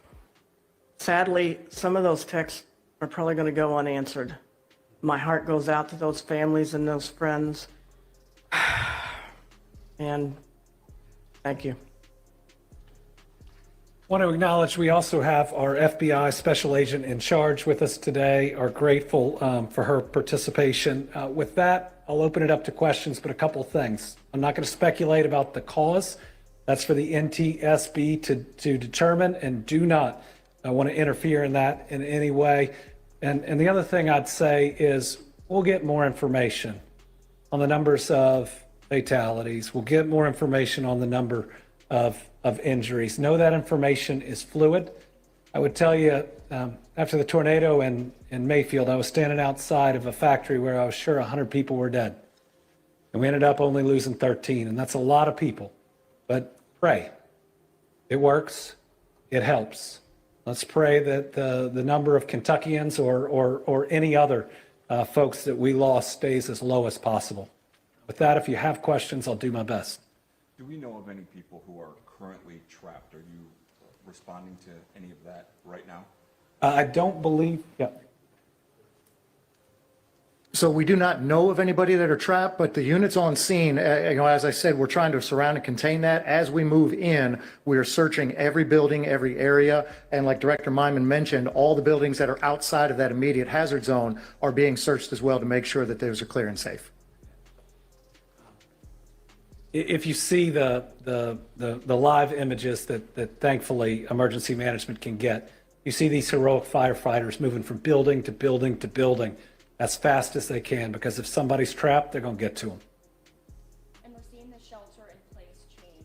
Just recently, they asked for anyone who's in the shelter in place to turn off any air intake systems as soon as possible. Can you explain the range of the shelter in place? Yeah, so right now it's from the airport, basically from the airport or right around the outer loop area north. If you live in Jefferson County and you're in that, I know that's a circle that's on the screen up there behind you guys, but you know, we're thinking anybody north of that, we hope to be able to narrow that down as accurate plume modeling is taking place, and it should be done now. So we may be able to reduce that even more, that footprint even more here just in the next couple of hours.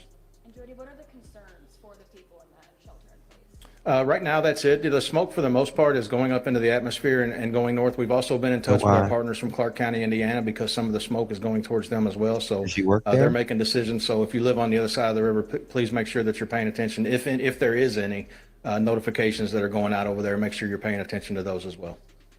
Happened at 5. There's a lot of numbers we're getting from the fire chief. I think he said 220,000 gallons. It's 220,000 pounds, which is about 38,000 gallons. So he remembered those numbers a lot better than I would without them written down. All right, anybody else? Yeah. I believe you said that the status of the 3 crew members is unknown right now. Can you elaborate on why that is? We have not received information we can confirm on their status. From the videos that I've seen, I'm very concerned for them. But again, I'm still praying because I've seen people make it out of things in these last 6 years that I didn't think were possible. We'll have more information soon. And we'll also want to make sure before we confirm anyone specific is deceased that we've talked to their family, who deserve to hear that information first. I know that you're asking the community to be patient because it's a very fluid situation, but obviously people are very concerned. When do you guys think the next press conference will be beyond the 8:15? Yeah, we'll get that information out depending on how much news there is. We may be able to get it out on social media or release directly, but we'll work with our news partners, knowing that this is information that people want and need, and please direct any questions to us. But we don't currently have another one scheduled yet. We'd want to make sure we had enough information that came in to warn it. Has there been any update at all when it comes to possibly resuming airport operations in Louisville? So the airport is going to have their press conference here right when we're done, and are going to start addressing that. What I'd say, even with somebody who's supposed to have a flight here soon, is they should only do it when it's safe. And this is a great airport that I've used a lot. I trust their leadership, and I'll look forward to hearing what they have to say. All right, thank you all very much. And again, tough day for Louisville, tough day for Kentucky, tough day for this region. We are strong people. I've seen it time and time again, flooding, tornadoes, shootings. That's the last time I drove here this fast to make sure I got here. We've always banded together. We will again. Let's make sure before anything else, we put the families of those that are lost, the families of those that we're worried about first. They deserve it. Let's make sure we pray for them and we support them with everything we have. Thank you, Kentucky.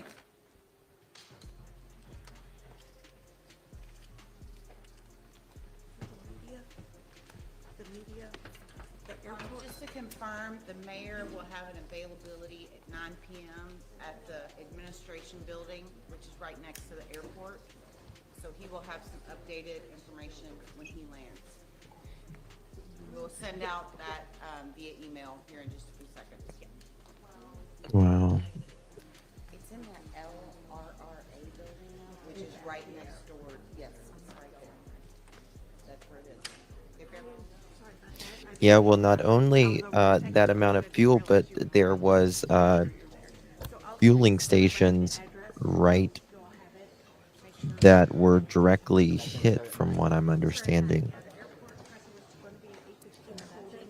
There's supposed to be another press update soon.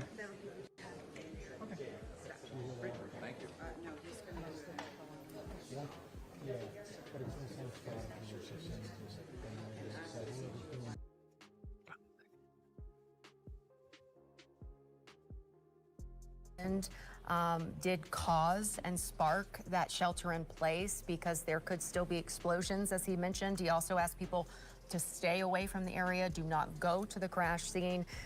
Several emergency departments were dispatched, including Okolona first on the scene. He gave a big Okolona shout Fire out to Department. Okolona, said first one's there to help out. Yeah, they were there pretty quickly, and then that was followed by departments as far away as Lexington. He mentioned the Lexington Fire Department, but they did also mention that there are other emergencies that are happening as this big emergency is happening, and they have called in other officials who typically have the day off to come in and cover shifts. Okay, and you see that building right there? That is a UPS facility, and you can see that either the fuselage of the plane or a part of the plane just carved right through that building.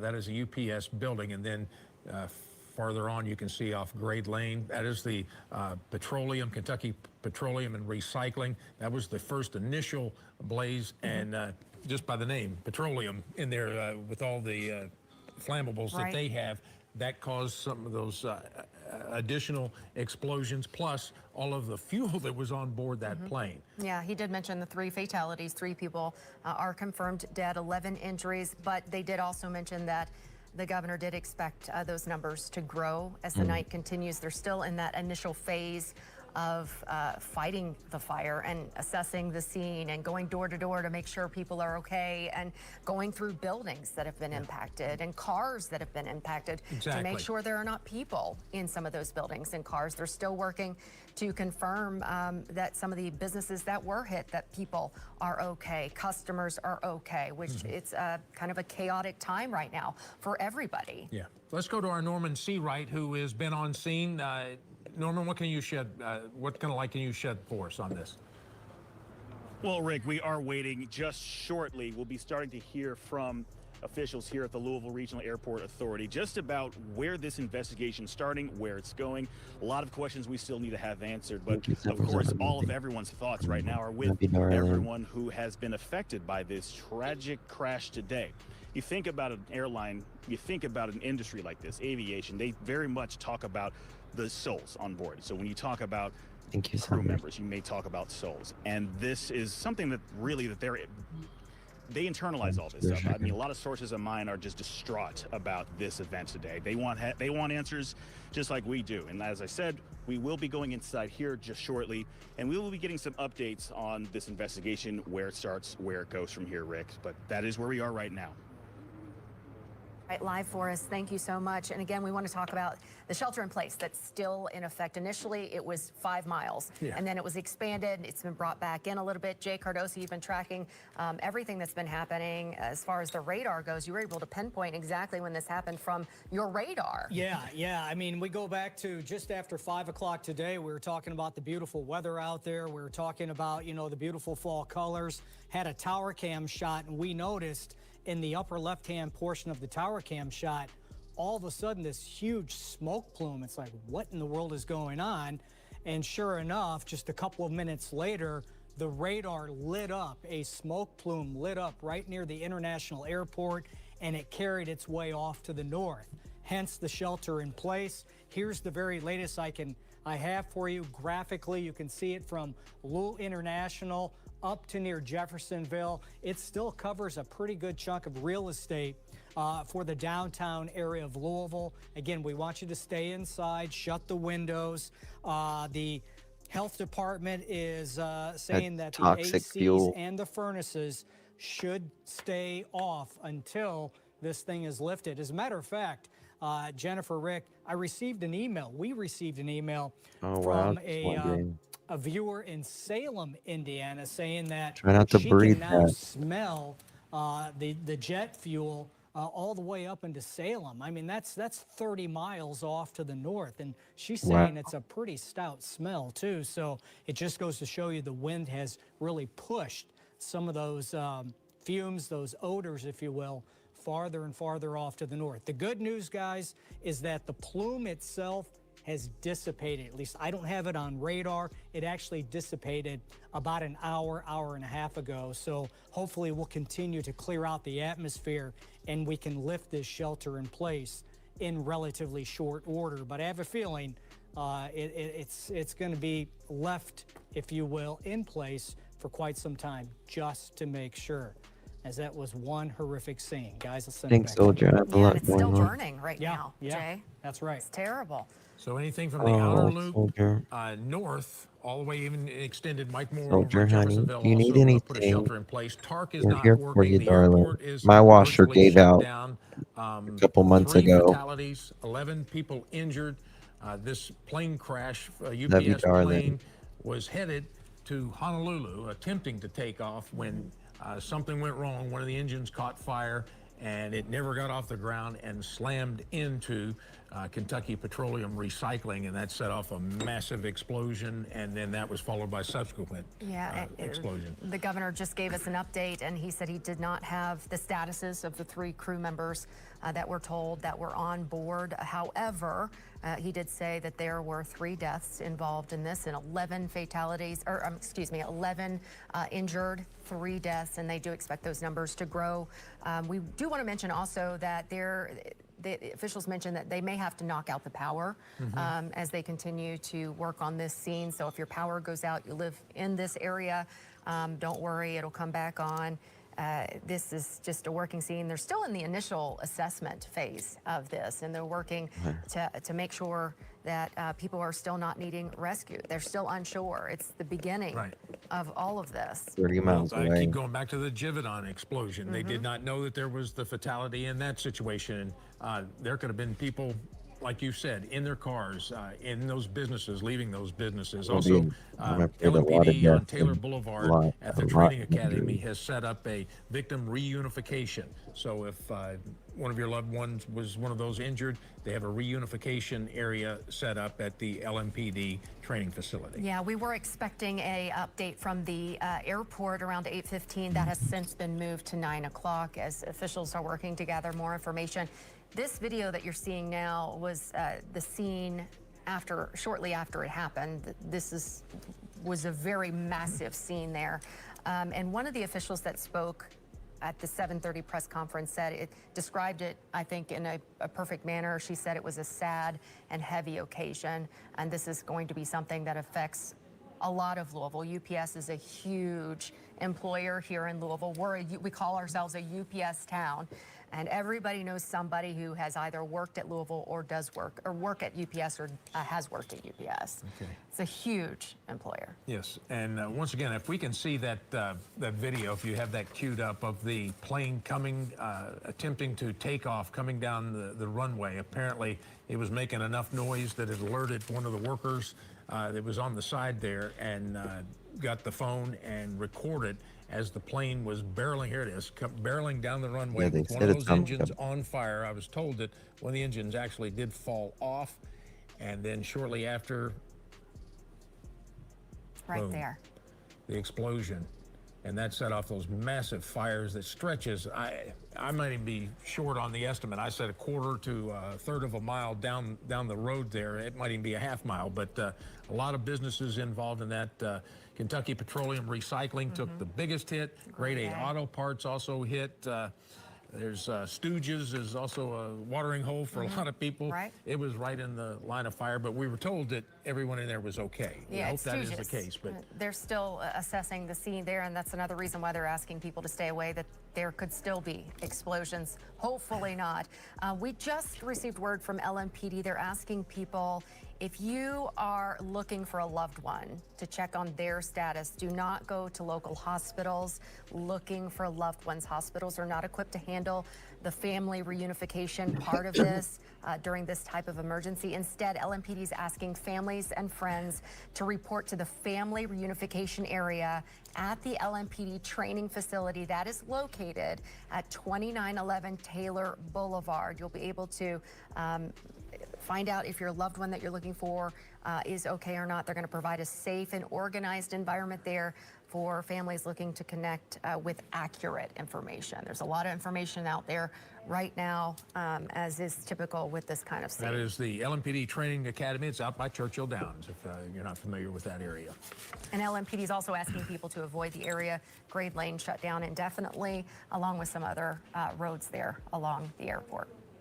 Okay, so that sets the stage for us, and it has been a horrible day. And like we were talking about Louisville International before, when it was Stanford Field, relatively quiet. The last accident out there was a UPS plane in 2005. That's how far back you have to go. And then to Stanford Field in 1970. But we keep getting reminded. We saw what happened at Reagan National with that big crash there. Remember the plane that crashed up at the Bluegrass Airport. So, I mean, when it happens, it's devastating, and our community was devastated today. Again, NTSB is now in charge of this investigation. The governor says officials from the NTSB will be here on the scene very soon. The governor also pointed out there no specifically hazardous cargo on this UPS plane, but the impact, again, where it happened, some of the buildings and the areas there, kind of what sparked this shelter in place that's happening right now, which initially was just 5 miles, and again, it's grown. Expanded, and they're trying to bring it in as they contain this scene. And plus, it may not have been the cargo, but it was loaded. The tank was full. They were heading to Honolulu on this flight. So, some 40,000 gallons of fuel weighing 280,000 pounds. For instance, it might strike you, but fuel is lighter than water. A gallon of water weighs 8.3 pounds, but a gallon of that jet fuel about 6.7, 6.8. I didn't know that. I'll give you a better idea of that shelter in place. So anything north of the airport to the Ohio River, South Louisville, Old Louisville, downtown, and also including Jeffersonville, as they're seeing some of that smoke there. No TARC service tonight because of the shelter in place. And the airport is shut down. So flights, nobody's coming in and nobody's leaving tonight as well. Yeah, they said the TSA security checkpoint is temporarily closed. Check your status of your flight with your airline. Also, the governor mentioned Ford. LAP was not hit, but they did lose power for a short period of time and had to shelter in place there as well. Okay, so that's the way we're waiting to hear from the airport to get a further update on. They'll give us the nuts and the bolts on the technicalities of initially what they know of what went wrong with the engine on takeoff and what went wrong with that aircraft, which was a MD-11 McDonnell Douglas MD-11 airplane. And the UPS did release a statement just a short time ago, just to kind of reiterate what happened at approximately 5:20 tonight. A UPS flight 2976 from Louisville, we now know, was headed to Honolulu, Hawaii. You mentioned an MD-11 with 3 crew members on board involved in the accident in Louisville. They have not confirmed any injuries or casualties at this time, but the governor did confirm that 3 people have passed away in this crash. We're still waiting to confirm any other injuries or fatalities, which the governor did expect those numbers to grow. And kudos to the Okolona Fire Department. They were close by. They were first on scene. Fairdale's just a little south of that as well. All hands on deck helping Louisville firefighters They had their hands full tonight with this massive fire. There's a video of the Debris. the runway and the debris, and Chopper Bill was telling us that he could see some of the signs and lights that were set up along the runway were knocked down, indicating to him that that plane, once that engine caught fire, veered off of the runway for some reason. But we'll have to wait till the NTSB completes its full investigation to know exactly what happened. And Jody Myman with Louisville Metro Emergency Services mentioned that they're monitoring the air right now, as they do with any situation like this, to make sure that it's okay. And they'll continue to do that before they lift that shelter in place, which we expect to last for a while here, as they're still fighting flames there on the scene. This is still what's called the life safety. They were talking about 3 phases when you respond to a situation like this, and they're still in that initial phase, which I think they called life safety, where they make sure that people are okay who may be there at the scene or affected on the scene, checking cars and buildings and making sure people are okay. We do want to send a heartfelt, just a prayer and the thoughts to the 11 victims that are still fighting for their life. The governor said he expects the death toll to rise in this, and let's hope that is not the case. Let's keep the faith. Well, he said some of those injuries were very, quote, very significant injuries. Oh, I can imagine. I mean, look at this. This is what the Kentucky first Petroleum hit. got that big hit, but And then it flipped. while they're still alive, let's keep, let's hope for the best in this, is what I'm trying to say. So keep them in your thoughts and prayers for the families that are involved tonight. Yeah, you mentioned 2 businesses. So the main area beyond the crash, 2 businesses, Kentucky Petroleum Recycling, Grade A Auto Parts, and they said that may be some time before they can actually account for everyone, including customers in those businesses. They're still working on that life assessment to make sure everybody's okay. Still a lot to go here. And that recycling center, they deal in stuff and recycle oil and antifreeze. And so, anytime you have a petroleum product, the fire officials, they're dealing with not just a structural fire, they're dealing with, petroleum that's burning. So it's a whole different animal. But look at the fire, how that stretches. To give you a gauge, third of a mile. Just how big this response was. They said they had every single emergency response department on scene: Louisville, Lexington, Fern Creek, PRP, Fairdale, J-Town, Airport, Fire and Police, LMPD, the Sheriff, Shively, EMS, MSD, LG&E. I'm sure I'm missing some, but this was kind of a statewide response here for this massive event. It's going to make you feel good that they were all of us come together, and what a year. I mean, you had the tornadoes and they had the flooding. I mean, those were natural disasters, and then Governor Beshear's dealing with another tragedy, and we hope to hear from Mayor Greenberg. He was out of town. Once he gets back into town, his heart is pumping 100 miles a minute. I said he'll be back around 9. It'd be back at Tonight, 9. We'll hear around from 9 him and o'clock. get an update from him on the situation. We're still waiting from the airport to hear from them. And also United Way offering shelter to anyone impacted by what's happened here. You can call 502-376-6617. TARC services suspended indefinitely. We'll let you know when that's back up and running. And the shelter in place still in place. Everything north of the airport there. And Jeffersonville. Let's check in with Jay Cardosi. Jay, that shelter in place north of Louisville, Old Louisville. Yeah. I've been monitoring everything too. I have no new information on that, but I'm watching everything like a hawk. The shelter in place is still the same. The international airport up to the Ohio River to near Jeffersonville, technically. But as I talked about, we're getting emails and notifications from people even farther north, 20, 30 miles north, that they're starting to get the fumes in those areas. One example is Salem. Had an email from a viewer up there saying, and it's a pretty stout smell too. So, and the reason why, well, the wind, it is starting to pick up. It is now coming in from the south. It's been relatively light for much of the day, but we have a storm system on the way for later tomorrow. It's a cold front. It's going to come through quiet tomorrow night, but out ahead of it, the wind is starting to increase in all depths of the atmosphere as we move deeper into the night. So these south winds that have been very light for the better part of the day, the afternoon, will start to increase. So hopefully the officials out there, the firefighters, we can continue to, contain all of this mess, if you will,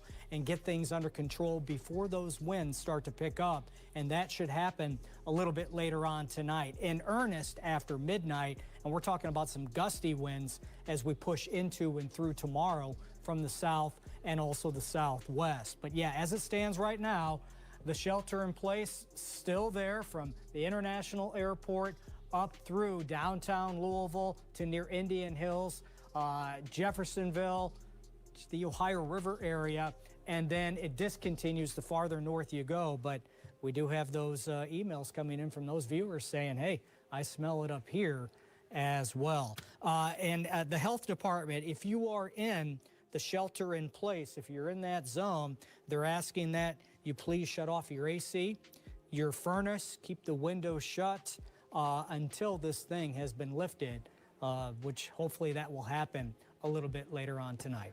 Guys, let's send it back. Thanks, Jay. Well, Governor Beshear gave us an update about an hour ago. Let's recap that and play Governor Beshear's address to the Commonwealth. At approximately 5:14 p.m. Eastern Time tonight, UPS Flight 2976 from Louisville, Kentucky to Honolulu, Hawaii, an MD-11 with 3 crew members on board was involved in a catastrophic crash here in Louisville adjacent to our airport. UPS will be releasing more facts as available. The National Transportation Safety Board will be in charge of the investigation and will be on the scene shortly. They will be the primary source of the investigation as it continues in the days and in the weeks ahead. I can confirm that there was no specifically hazardous cargo on board of the plane that would create an environmental issue for those around the site, but the impact and where it impacted could create those types of situations. So please, if there is a shelter in place, follow it. All right. That was Governor Beshear, and we're waiting for for the Mayor Airport Greenberg officials. to come back out here and the officials from the airport to give us an update on this. So let's reset and tell you, in case you're just joining us, at 5:14 today, that plane, that UPS plane, Flight 2976, was attempting to take off headed to Honolulu. Yeah, that's about an 8-hour and 38-minute flight for that plane. It was full of fuel. Something happened. You can see it right here in this video from a ground crew member who shot this video. You can see the initial crash right here, an explosion. Something happened as this plane was taking off and caused it to crash. And it also crashed into 2 buildings, according to the governor. That was UPS Flight 2976 that crashed around 5:15 today. That's a McDonnell Douglas MD-11, again, headed to Honolulu. UPS confirmed there were 3 crew members on board, but we have not been able to confirm the status of those crew members. However, the governor did confirm there are 3 fatalities and 11 injuries, some of those severe injuries, and are being treated at University Hospital. Well, we talked about the fuel. It had close to 40,000 gallons of fuel on board, plus it hit that petroleum recycling center. And that set off the massive explosions, and Grade A Auto Parts was another facility that was hit. Here's a map of the businesses. Okay, so there's Grade A in the bottom, petroleum, and then the west runway. You saw part of the one of the, I guess we call it a hangar at UPS Worldport. It had a lot of damage to it, like the fuselage must have slammed into that building or a wing or something. But that's Grade Lane is where all of this damage is done, spread out there. The plane was headed south on the runway, so it was headed south out towards Okolona, Fairdale area. And so we're talking about Grade Lane, Fern Valley Road area, and 65, as you can see, is close by. Grade Lane shut down indefinitely, and the governor pointed out no hazardous cargo was on board that UPS plane, but the impact where it crashed the buildings and businesses affected or what sparked that shelter in place and some of the hazardous conditions. A lot of emergency departments from all over the state and city responded to this as far away as Lexington. Again, 3 fatalities, 11 injuries. The governor described some very significant injuries, and he unfortunately expects those numbers to grow as they're in that initial life-saving phase of searching for anybody else who may be involved in this incident. And we've heard a lot of people talking about the UPS family, and you know, they're woven into the fabric here in our community, and you no doubt know someone that is directly involved with UPS, a pilot or whatever. Let's keep them in our thoughts and prayers. There is a victim reunification site set up. It's at the LMPD training facility on Taylor Boulevard, 2911 Taylor Boulevard. Victim Services Unit and chaplains will be present there. And Madison Elliott is there live now at that victim reunification area there at LMPD's training facility. Madison, what can you tell us about families who are there? Hey, Rick and Jennifer. So we've seen some people coming in and out of the building. This is where LMPD is asking people to come. They are asking people to not go to local hospitals seeking your loved ones. That's because they say hospitals are not equipped to handle family reunification during this type of emergencies. And they're asking families to please report here. The training facility, we're at 2911 Taylor Boulevard. This is also the South Louisville Government Center here as well. And we've seen some people coming in and out. We haven't seen a lot of people just yet as we've been waiting outside the center. We are not allowed inside, so we are staying outside, hoping to get more information. But we do know currently right now this is where police are asking people to come, and we'll continue to stay here and bring you the very latest just on what families are experiencing tonight. Just a terrifying time, and our hearts really go out to all the families who are dealing with finding out loved ones may be injured or having trouble getting in contact with loved ones. So this would be a good place to come if you have not heard from a family member yet who you think could have been involved. Hey guys, I'm going to end it here because my camera has died, my battery. Shannon, have you heard anything else yet, baby? Have you heard anything else? Don't say that, Sarah. I'm probably going to come back here in just a little bit.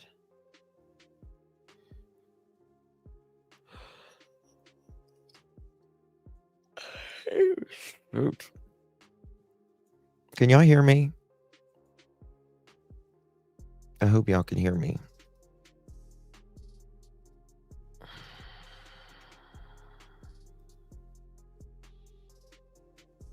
Let me know if y'all can hear me.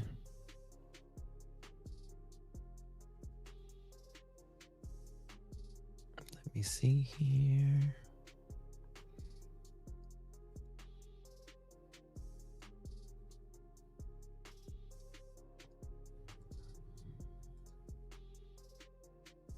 Did that change?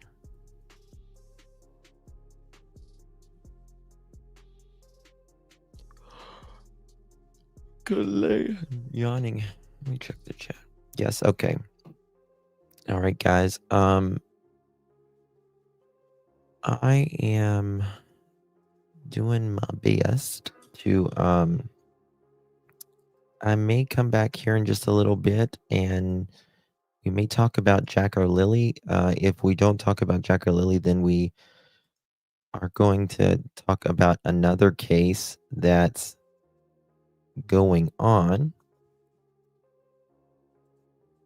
And there's a lot going on in the world right now. My goodness.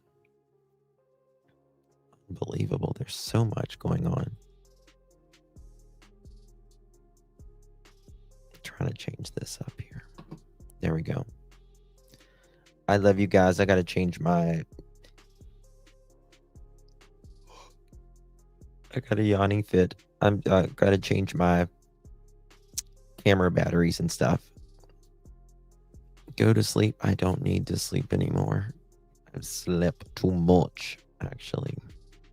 Makes me worse. But I do need to move around. If I start sitting here like too long, I get lazy.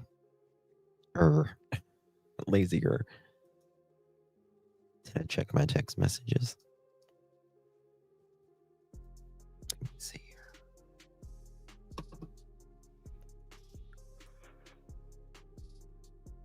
Oh, I've got some text messages, yes.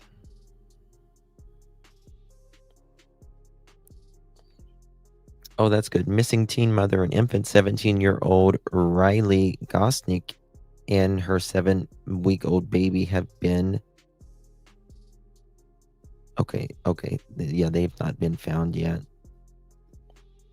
Okay, gotcha with that one.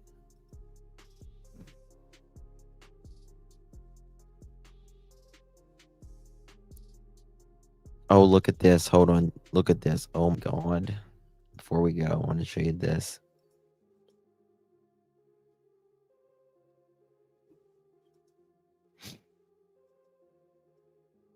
This is incredible footage. Holy crap.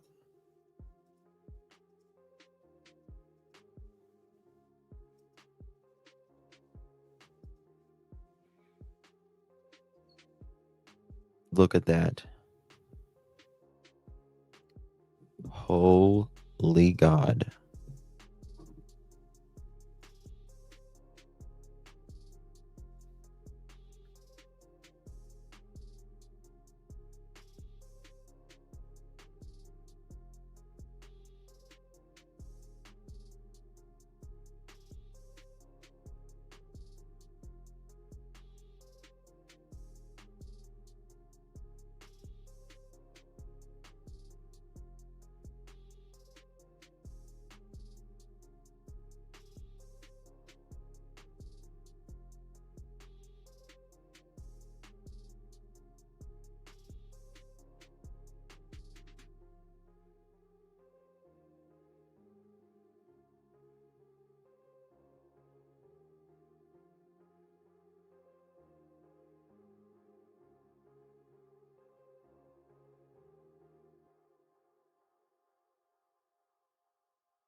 Oh, I was muted. Thank you guys. Love you all. Appreciate you.